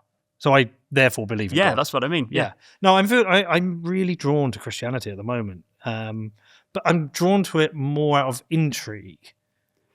Have you listened to Jordan Peterson's biblical lectures? No. They are the most... I've listened to them 3 times now. So I kind of grew up in the New Atheist kind of times on the internet. Richard Dawkins, Sam Harris, all of that. And I love Richard Dawkins. I think he's great, and I've read his books many times. He's brilliant. He's like a big inspiration of mine as a writer. But I kind of grew up with this kind of idea that religion is stupid, and it's the delusion. It's the God delusion, right? It's stupid, and you kind of make these arguments as a 14-year-old and get to feel kind of puffed up and clever about it. When I came across Jordan Peterson's biblical lectures, I kind of thought, I'll give this a go. It's a bit left field, bit different for me, and it completely changed my view actually of Christianity and the Bible. He goes through Genesis lecture by lecture, and he tries to do it in the most scientific, rational. We don't need supernatural explanations for any of this kind of way. It's very kind of methodical. It's the psychological significance of the biblical stories. And it's absolutely brilliant. It gave me a much kind of deeper appreciation of Christianity and the Bible. And I kind of feel a bit embarrassed now about that. So where are you at now then? With God and religion? Yeah. Being perfectly honest, people ask me this, I want to be able to believe in it. I went to church over Christmas for the first time in over a decade. Why? I used to go there in primary school for the Harvest Festival and the Nativity and the Christingle. It felt like it's a bit of a focal point of my childhood. Maybe it's just getting a little older now and kind of looking back and feeling a bit more nostalgic. Nostalgic undersells it. It's like that kind of deep, like, yearning for your roots, kind of, when you feel motherless. So I left home at 18. I went to university. I went to Manchester. Then I went down to Bristol for 4 years to do my PhD. I moved to Nottingham for almost 2 years postdocing. I kind of left my home behind, and as I've got older, that kind of like yearning for it has grown and increased, and I think that's what took me back there. And you know what? It was absolutely fantastic. I loved it. We were singing the old hymns that we used to sing, and my sister were there. And her boyfriend, who I've known my whole life, like people that I love, and my mum was there, and it was really, really good. And in the days that followed, it was like the thing that stood out for me on Christmas Day was like going to church again. It was the first time I've been in so long. I can't remember the last time I was in a church. It might have even been when I was at primary school. And I wish that I could believe in it, but I feel like it's maybe a bit too late for me. I just can't. But that doesn't mean that I kind of have to dispense with the whole thing and be like a real clinical, like, atheist, no, it's stupid kind of thing. I like to think I can at least appreciate some of the ritual of it, even if it's only Christmas for now. Yeah, so it's interesting you say that because, like, as I said, my ex-wife asked me last night if I believe in God, and it's almost like I don't feel like I need to or not believe in God right now. Yeah. But I'm intrigued by Christianity. I was brought up a Catholic, and we went to a very Catholic church, very ritual. I hated it. I was an altar boy. I had to follow the priest with a cross, and then my friends found out and made fun of me, and right. I just rejected that religion because of that. But I feel very drawn to it now, and I keep thinking because there's so many problems in the world right now. Everyone's at war and everything's terrible. I wonder if this is the compound interest of drifting away from the morality that's contained within religion. Like, is there a compounded, would it be a deficit? Yeah, probably a deficit than an interest. But I think about that a lot, and I'm feeling really drawn to it. And when I was watching Noah, and I love Darren Aronofsky. I think he's a great director. And there's this bit at the start where Noah's son is plucking a flower. And he says, "Don't. We only take what we need." Mm-hmm. And it really hit me. I was like, how much am I taking in this world that I don't need? And so I'm feeling really drawn to it. I want to go to church, but not because I feel I need to be a believer in God. I just wonder if there is so much knowledge and wisdom within Christianity that can just make things better. I think there is. And you like the biblical lectures. And it's funny because it's not just Jordan Peterson that talks about these things and these kind of biblical metaphors. Jonathan Haidt does as well, which is why his Substack is after Babel, the Tower of Babel, that just got so big that it collapsed. And if I'm right, I listened to him on a podcast last year, and he said that he set out not writing The Anxious Generation.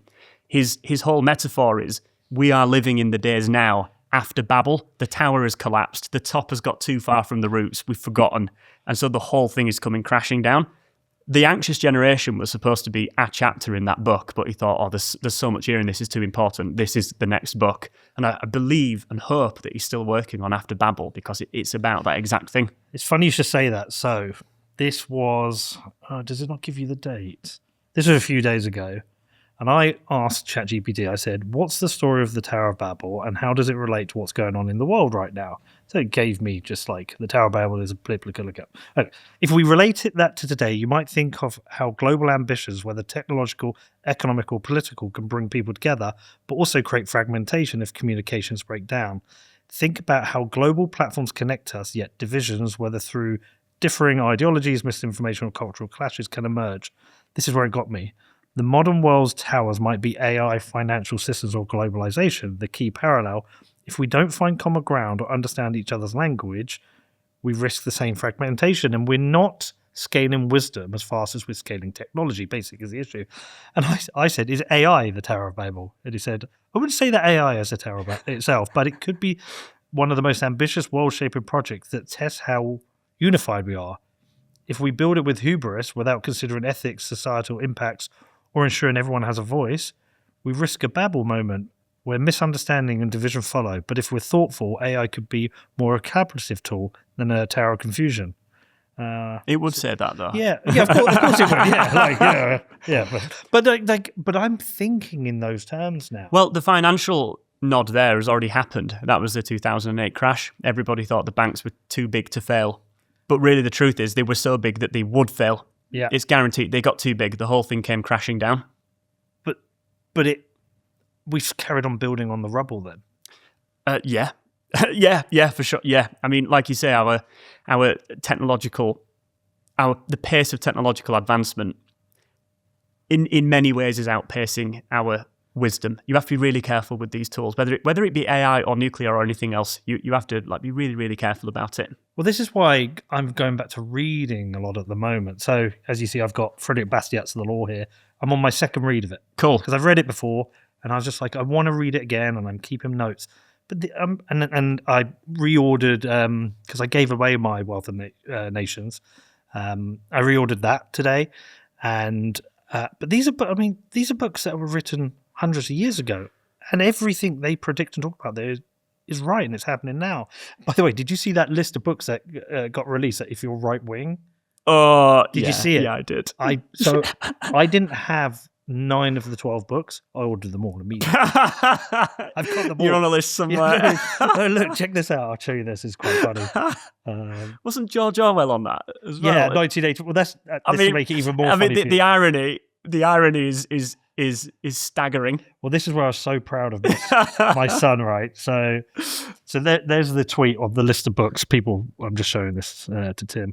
There's mine. So it's just slightly different front covers because I did get. My son was like, "No, you need to pick up 1984 and start reading it." So I sat there reading 1984 with them in front of it. Brilliant. But that was my son. Brilliant. As a 21-year-old, I was so proud of him. What did you think to 1984? So I picked that for a photo. I've never read 1984, but I've watched the film. Okay. Which weirdly, when I watched it, Ramsay Nesbitt's in there. I don't know if you know who he is, but he's a famous old Scottish comedian. He's actually in the film. So I know it from the film. The film could be a lot better. I think it needs remaking now, but I don't know. Darren Aronofsky. There was a kind of dystopian 1984 Brave New World film with Christian Bale in it called Equilibrium. That's quite good. That's quite good. That's more kind of Brave New World, but it's got a bit of the 1984 vibe in it. Yeah, I think there's a world for people to start making these. Have you watched Mother? No. That's do you know what? Watch Mother. I'm not going to tell you a thing about it. So that's my homework. Yeah, watch Mother. Okay. Again, I think it's Darren Aronofsky as well. Don't read anything about it beforehand. Okay, I'll go in cold. Watch it. Live with your thoughts afterwards, and then go and find an explanation of what the film's about. Because most people watch it and go, "What the fuck just happened?" Right. What happened? And then you watch it again. And when you watch it knowing it, it's a mind-blowing film. Right, okay. It's a mind-blowing film. God, we've deviated here. You need to read Animal Farm, by the way, if you haven't. Well, I read that at school as a kid. Yeah, that's right up your street. It's so good. I love that book so much. Well, that's where my son did me proud again, because he read that at school. Do you remember when it came out when Angela Rayner had avoided tax on her second home? Yeah. My dad went, "She's the pig in Animal Farm, isn't she?" I was like, "She fucking is the pig in Animal Farm." I mean, it's crazy because there is so much wisdom in these books. There is, yeah. And we're not teaching this. Yeah. If I was to homeschool my kids and start again, this is what I'd be teaching them. I'd be giving them these books and saying, "Let's discuss it. What have you learned?" Yeah, I read To Kill a Mockingbird for the first time before Christmas. To Kill a Mockingbird. It was brilliant. I mean, To Kill a Mockingbird, is that the guy he's tried for? Yeah, he gets put on trial for rape. Yeah, and it's the story is really about Scout, the kid who's the daughter of the lawyer that's defending this guy in court. It's really, really good. A lot of people shudder at the memory of To Kill a Mockingbird because it's on the GCSE English curriculum. I didn't do it. I did Of Mice and Men. Yeah, I think I did myself. Lenny. Yes. And the mouse. Yes. Well, I reread that again a couple of months ago. And, it hits harder when you're an adult. It's a brilliant, brilliant book that's got that nugget of truth in it. With you can have the best of intent. Well, this is apt for this conversation. You can have the best of intentions, the best laid plans and all that. And sometimes it just goes tits up no matter what you do. But I look at the state of our country and the state of our politics with utter despair. And I look at all the wisdom that's contained within these pages of these books, and I'm like, do these people read? Or do they read but they lack a backbone? It's absolute despair. I mean, I think every politician should read Hayek and Adam Smith. Yeah, Douglas Murray's big on that, going back and reading the old classic texts. Yeah, society would be much better off. I've started reading a lot more since I really, really turned down the phone a couple of years ago. And since I stopped writing Going Nuclear as well, because that took all of my spare time. But I read a lot, and I still find myself flicking onto BBC News and news websites on my phone. It's just that well-worn groove in your mind.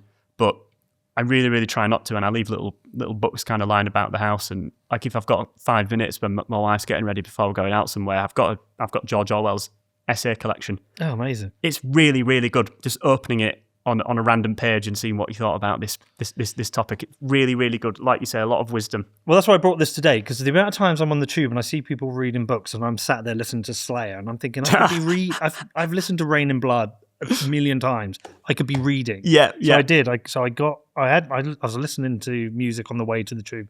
Got on the tube, music was off, and I was reading. Good stuff. Yeah. I appreciate it. Anyway, we were going to talk about the long future of humanity. We were, yeah. How do we get onto this? Well, we have to get there first. Yes. And zooming out from all of this, the long future of humanity is obviously in space. Yes. It has to be. It's not a good idea. And this is an argument from Elon Musk that I wholeheartedly agree with.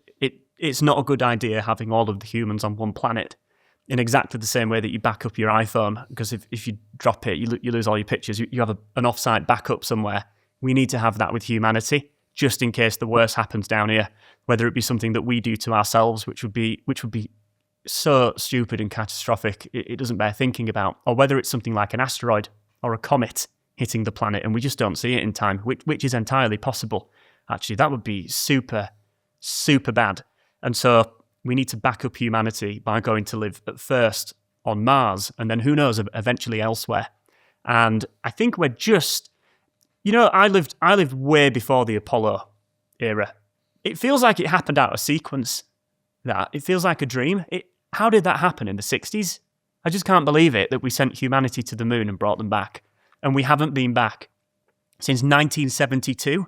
We haven't even left low Earth orbit since 1972 with Apollo 17. It kind of feels like it happened in the wrong order, but kind of on a big time scale, on a 1,000-year human time scale, we're just at the beginning of our kind of our journey ultimately to the planets and maybe eventually even the stars. It's all within grasp. Oh, but you know why? It's the same argument why we don't have supersonic planes anymore, but we had Concorde. Yeah.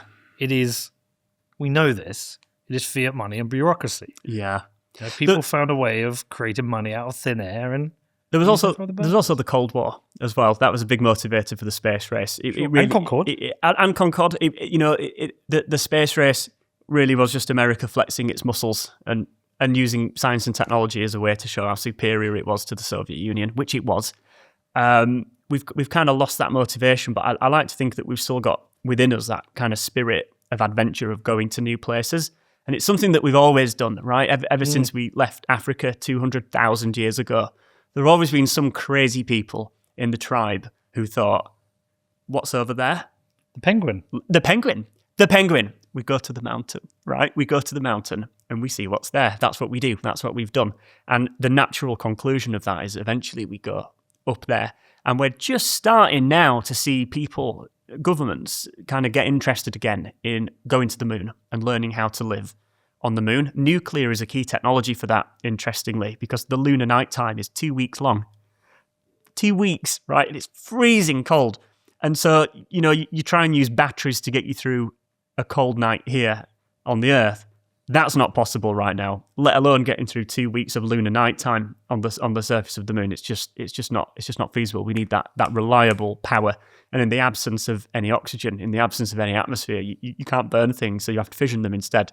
And so nuclear power will be a key technology to go into the moon. And these small modular reactors, these miniature reactors, there are companies now, Rolls-Royce is one of them, who are designing nuclear reactors specifically for deployment on the lunar surface. What is the risk of a Challenger-style disaster taking a small nuclear reactor to the moon? Yeah, that's something to consider. Thankfully, rocket technology is actually really reliable now. Okay, we're getting better and better and better at it. And even enriched uranium is not that radioactive. Okay, it's a slight misconception that uranium is super radioactive. It just happens to be the most famous radioactive element. But even highly enriched uranium is not that radioactive. It's once it's been in a reactor that it's really, really reactive. It's the fission products, it's the new elements that you get when you split the atoms, but the starting fuel isn't that radioactive. And so I wouldn't like one to go pop above my house, raining down highly enriched uranium onto where I live. But these things are possible. And if we want to go and live on the moon, which I think that we should, we have an absolute imperative to do that. We must do that. We don't have a choice. We have to learn how to do that. And so it's possible now. So energy is civilization, and the long arc of civilization, and what we want to do as humans is entirely baked in how we create and consume energy. Yes. Have you heard of the Kardashev scale? Yes. Okay. This is the scale of how you judge the kind of the technological prowess, how advanced a civilization is. And people think about this kind of when they think about life up there across the galaxy. How do you classify civilizations? One of the ways to do it is the Kardashev scale. And in its original kind of form, it was a 3-tier step. Okay, and type 1 civilizations, they consume all of the power. They harness all of the power of their home planet. Type 2 civilizations, they harness all of the power of their local star. And so to do that, you might use something like a Dyson sphere or a Dyson swarm, which is where you completely encase the sun in solar panels, essentially. So you harvest all of the solar energy from the sun, of which there is a lot, by the way, okay? Not much of it falls on the Earth because we're a tiny speck that intercepts a really small fraction of it. But in principle, you could put lots and lots and lots of solar panels, giant solar panels, in orbit and make a shell around the sun and harness all of the power of the sun to power civilization. That would be a type 2 civilization. A type 3 civilization takes it to the next step and consumes and harnesses all of the power of the galaxy. So that's hundreds of billions of stars. We don't even know what that would look like at this stage, okay?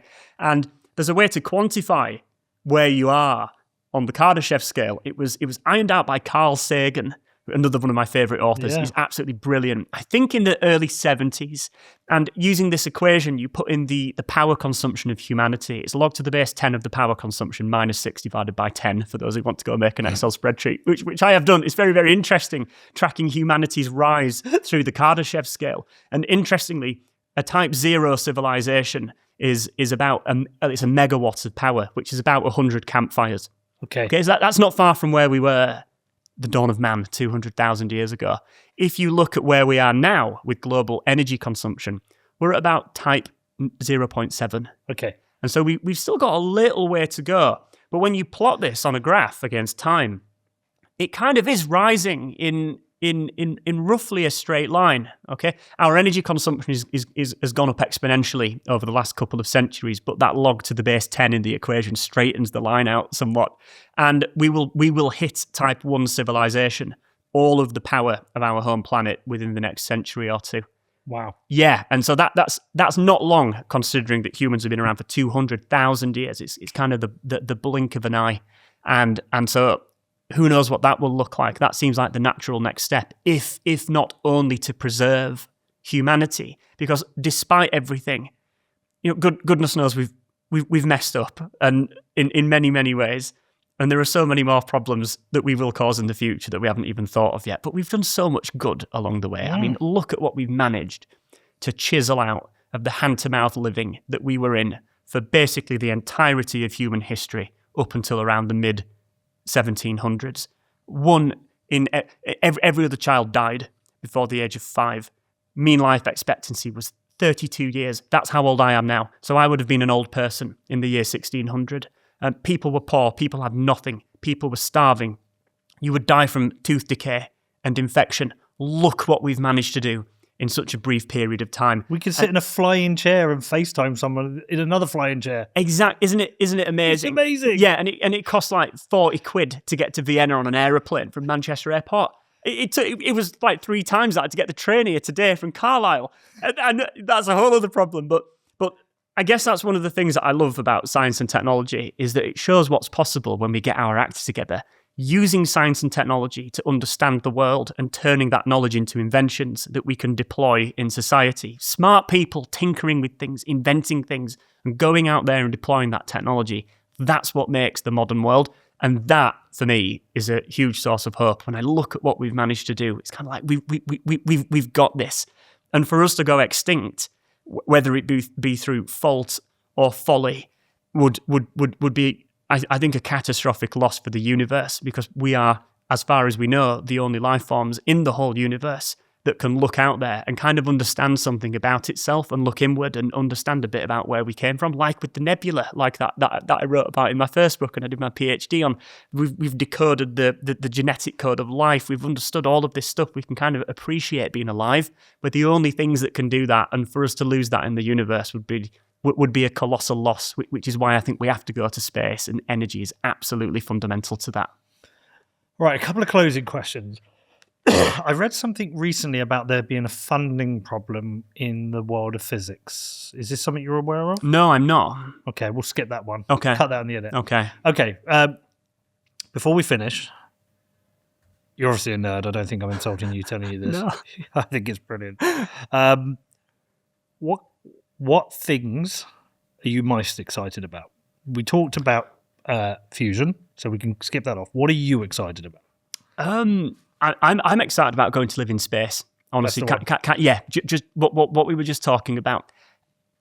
I love visiting new places, and it's why I love hiking in the Lake District. You can go up a mountain on the other side of the valley, and you get a completely different view. It's like discovering a whole new world, even just a couple of miles apart.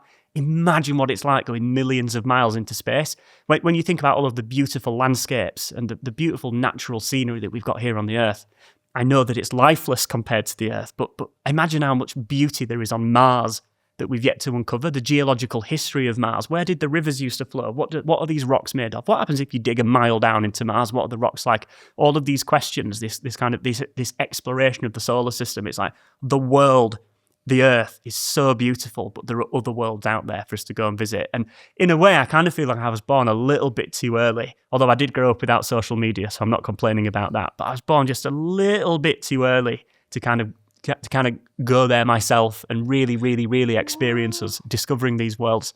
I mean, if you think of the long arm of humanity, the long arc of humanity, you're most likely to live through the singularity. You're most likely to live through AI superintelligence, fusion potentially. Yeah, that would be cool. Quantum computing being solved, and reversing aging. I mean, that's another thing actually. Like we spend so much time with all of these problems on the Earth, a lot of them self-inflicted, and especially the energy problem takes up so much human capital with our attention and our time and our smart people. Imagine if we solved that, right? Imagine you made me the nuclear dictator and I just rolled out big nuclear in the UK, and we can forget that. We've solved the problem.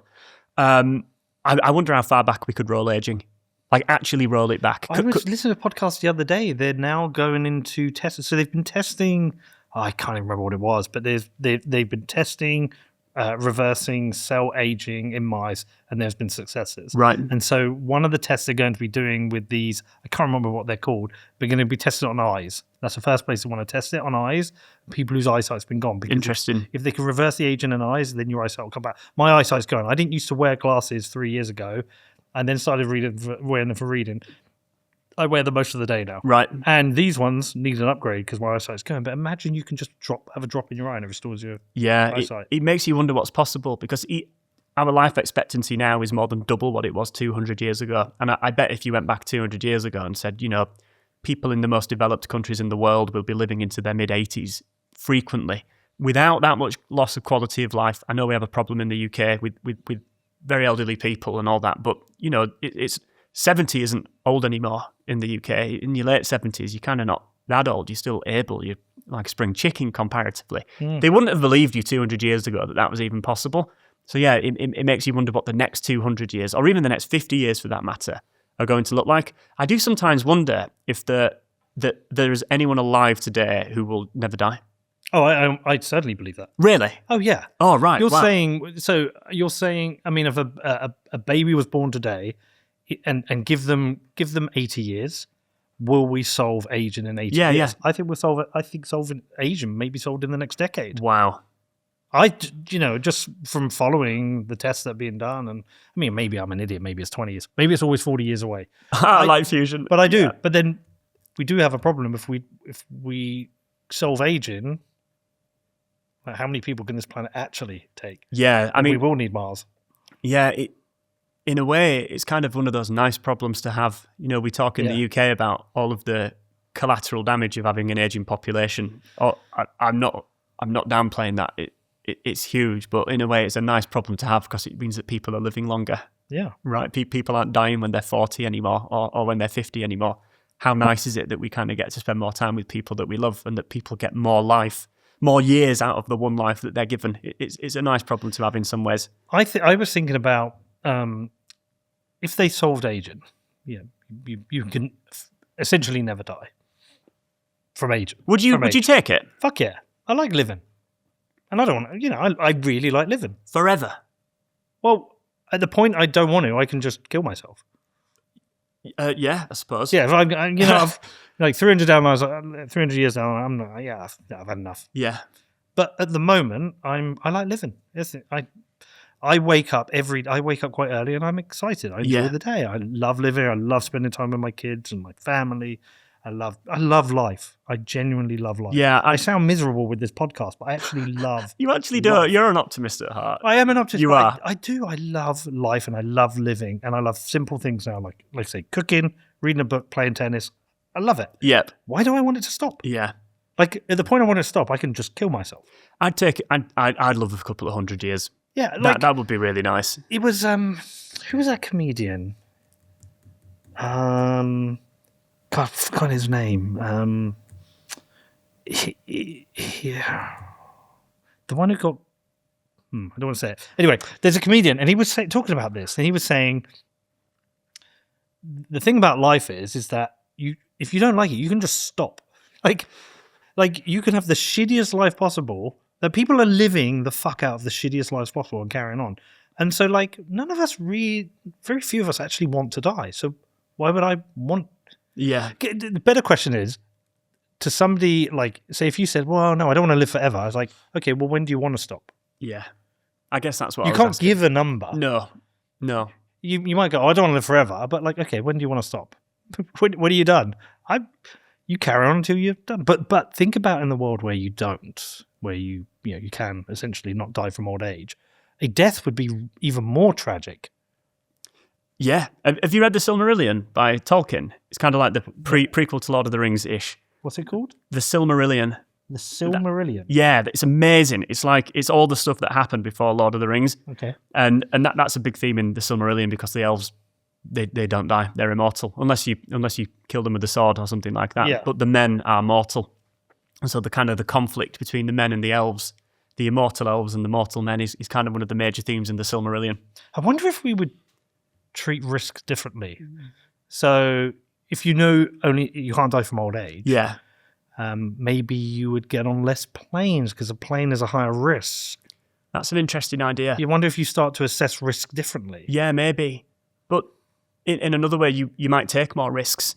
So, for example, if I quit my job now and went and did another degree in something that I'm interested in, which is probably what I would do if I won the lottery, actually. I'd go back to university and just study, I'd just do undergraduate degree after undergraduate degree in everything that interests me. If I did that now, I would never recover the loss of earnings by the time I retire, probably. But if I had another 200 years left of life, it'd be like, that's fine. It's like dropping out after one semester and starting again. Yeah, I talked about this on the podcast recently. I had this really profound day where I accepted to go and do I don't like being interviewed. I don't have anything much of interest to say. I just like talk to smart people like you and saying, explain this to me because I'm a dumbass. And I was going to do one, I accepted. And on the way, I was listening to Mike Cernovich with Tucker Carlson. And Cernovich was talking about like death in a really profound way. And it made me realize is that like if you find out you've been diagnosed with a terminal illness, you've got cancer and you're given 2 years to live, you fundamentally change everything you're going to do probably at that point. You go, well, why go to work? I want to be around my family. Yeah. Because you've been given that time, that point in time where like life's over. But any of us could die tomorrow. I mean, we're all slowly dying anyway, but you could die tomorrow, you could die in 2 weeks, you could die in 2 years. It's like, well, what are we putting off? Why are we putting off living the life we want to live? For what possible reason? Is it money? Because who actually ever says, oh, I've got enough money, I'm done now? So what are we all putting off? Yeah, I take your point. I don't often think about my own death, but I do sometimes sit and think about the death of my loved ones. Actually, I kind of make a habit of doing that. What would it be like if my mum died tomorrow? And it changes my relationship with her, actually, for the better. That it's not just, I think about it for lots of people in my life that I love. It does make you appreciate people more, knowing that you do have that finite time. It's not, hopefully not the 2 years like it might be with a terminal illness, but it's not that long. It's not that long. It's decades. I mean, I lost my mother.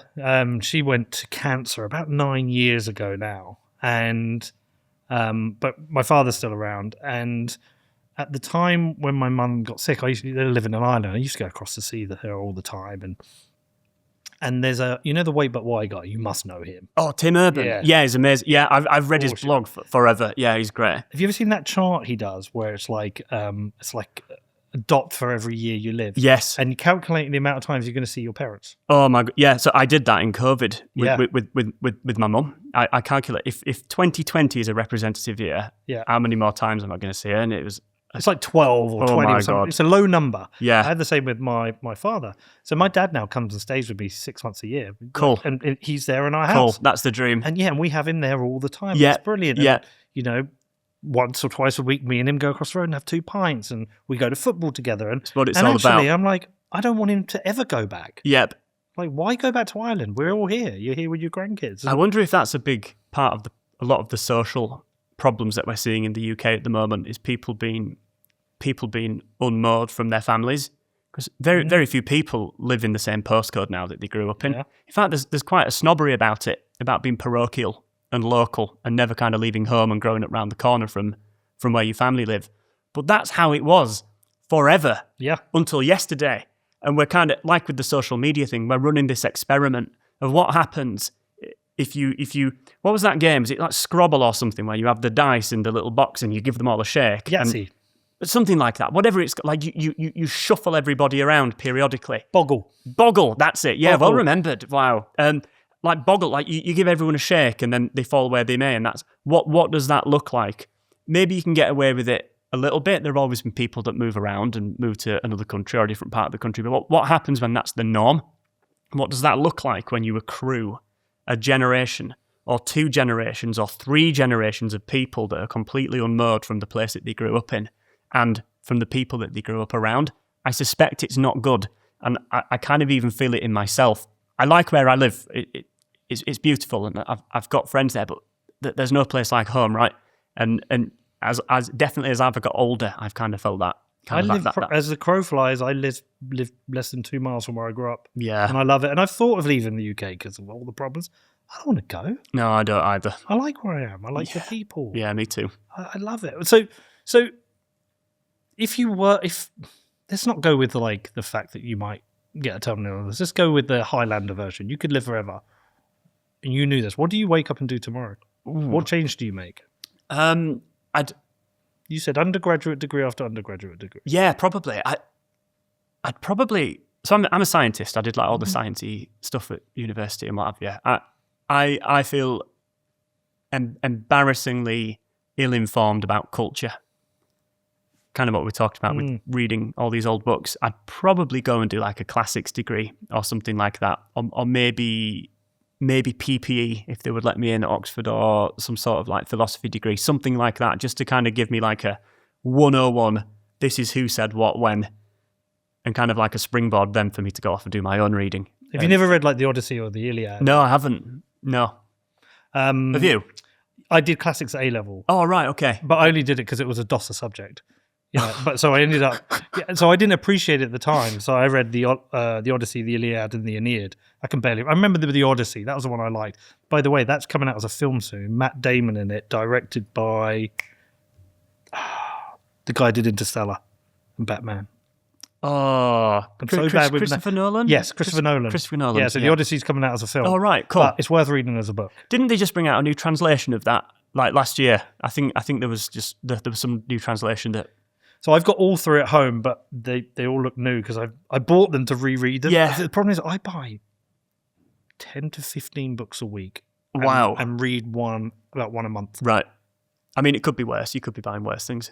No, but I've got this thing where it's like if I'm going to research a book, like if I'm doing a podcast, whatever, even if I'm not going to read it, I buy it because the author deserves to be paid for me using their research. But okay, so you do a classics degree. Yeah, probably something like that. Just as a 101, like this is kind of like the core bit of knowledge that you need, then go and do your own thing. But isn't it interesting that you just said classics was the DOSer subject? Isn't that sad that because that's the conception of it? Well, it was known as the easiest subject to pass. Right. Was it? Yeah. So I did economics because I'm so interested in money and the economy. I did geography because I enjoy geography and I needed one more. And I knew I could get a C with little work. Right. But we had the conversation the other day. We sat there as a group of friends and said, if you were to go back and repick your A-levels, what would change? Oh, interesting. And I would still have economics, but I would now do history and I would do classics still because I actually care about it now. Yeah. You think it's kind of wasted on young people a little Totally. bit? I think I always looked down on humanities when I was an A-level student, and definitely like into my early 20s as well. But as you've got older, you realise that. But then maybe I'm being unfair. Maybe as a kid, you're trying to figure out the things you want to do for the job you want to do. Then you get a bit older and you get a bit wiser. You're like, now I need the wisdom. Yeah, I think that's it. It's like the STEM subjects. That's the knowledge, okay? That's like the practical knowledge of like kind of going out, building things, understanding things. But the humanities and the classics is where the wisdom is. And the two together, I mean, they're much greater than the sum of their parts, right? And we're perhaps missing a little bit of the wisdom at the moment. So what stops you? What is actually stopping you tomorrow or transitioning and going to do this classics undergraduate? My job. Like, I need a job.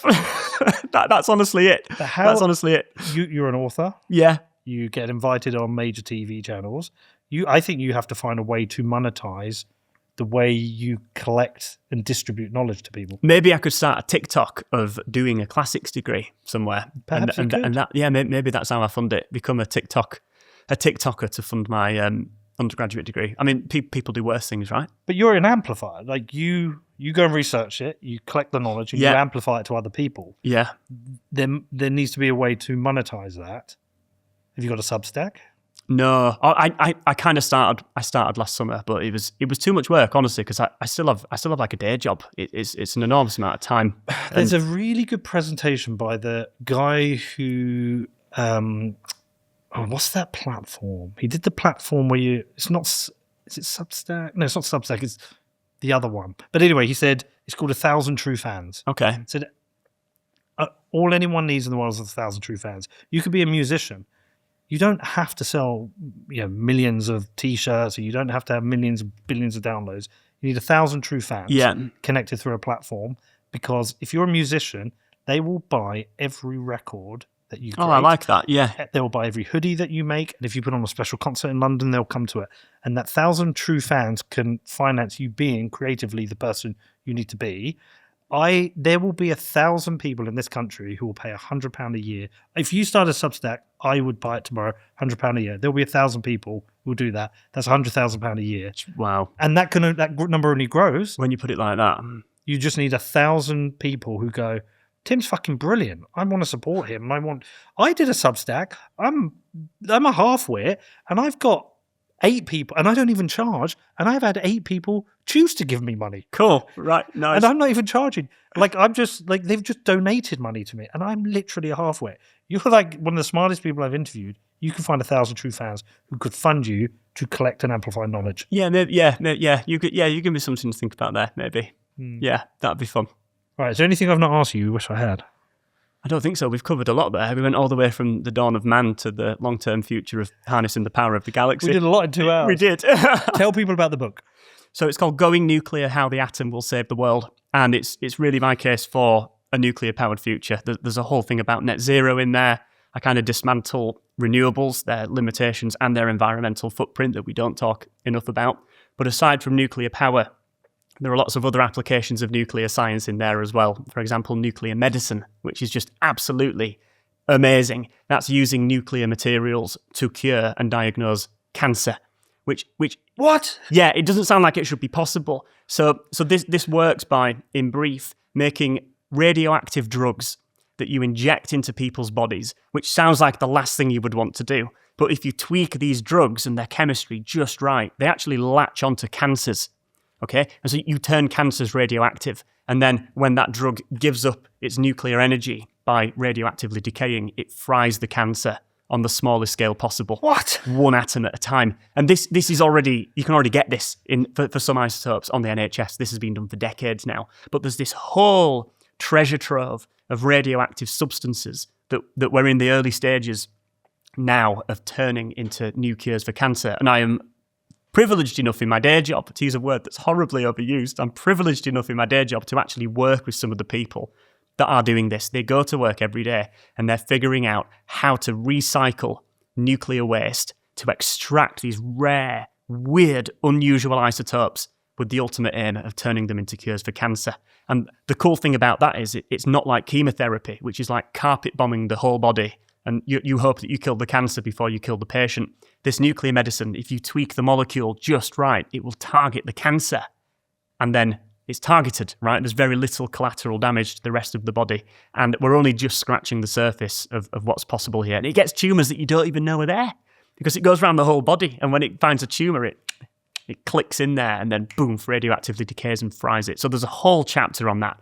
There's a whole chapter on nuclear forensics, solving crimes using nuclear science. There's a whole thing about atomic gardening. People are quite taken with that, actually. This is using radiation to genetically mutate crops, which is something that happens naturally because we're all living in radiation all the time. It's how evolution works. It's just natural selection because of genetic mutations. We can speed that process up using nuclear materials. And there are thousands of crops that are out there now, and flowers and all sorts of weird plants that were bred using that method. And so there's a whole thing on atomic gardening. And at the end, there's a chapter on nuclear science in space exploration because, you know, the Curiosity rover on Mars, that's nuclear powered. The Cassini probe that was in orbit around Saturn, that's nuclear powered. The Voyager twins, which are the most distant objects humanity has ever made, okay, they're nearly, it's like it'd take you almost a day to catch up with Voyager 1 if you were traveling at the speed of light.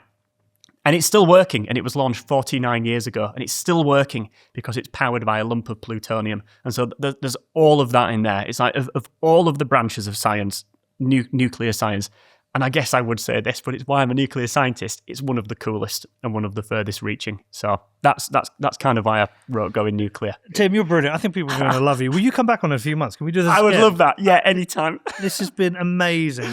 Go and get his book. And I think we need to find you 1,000 true fans.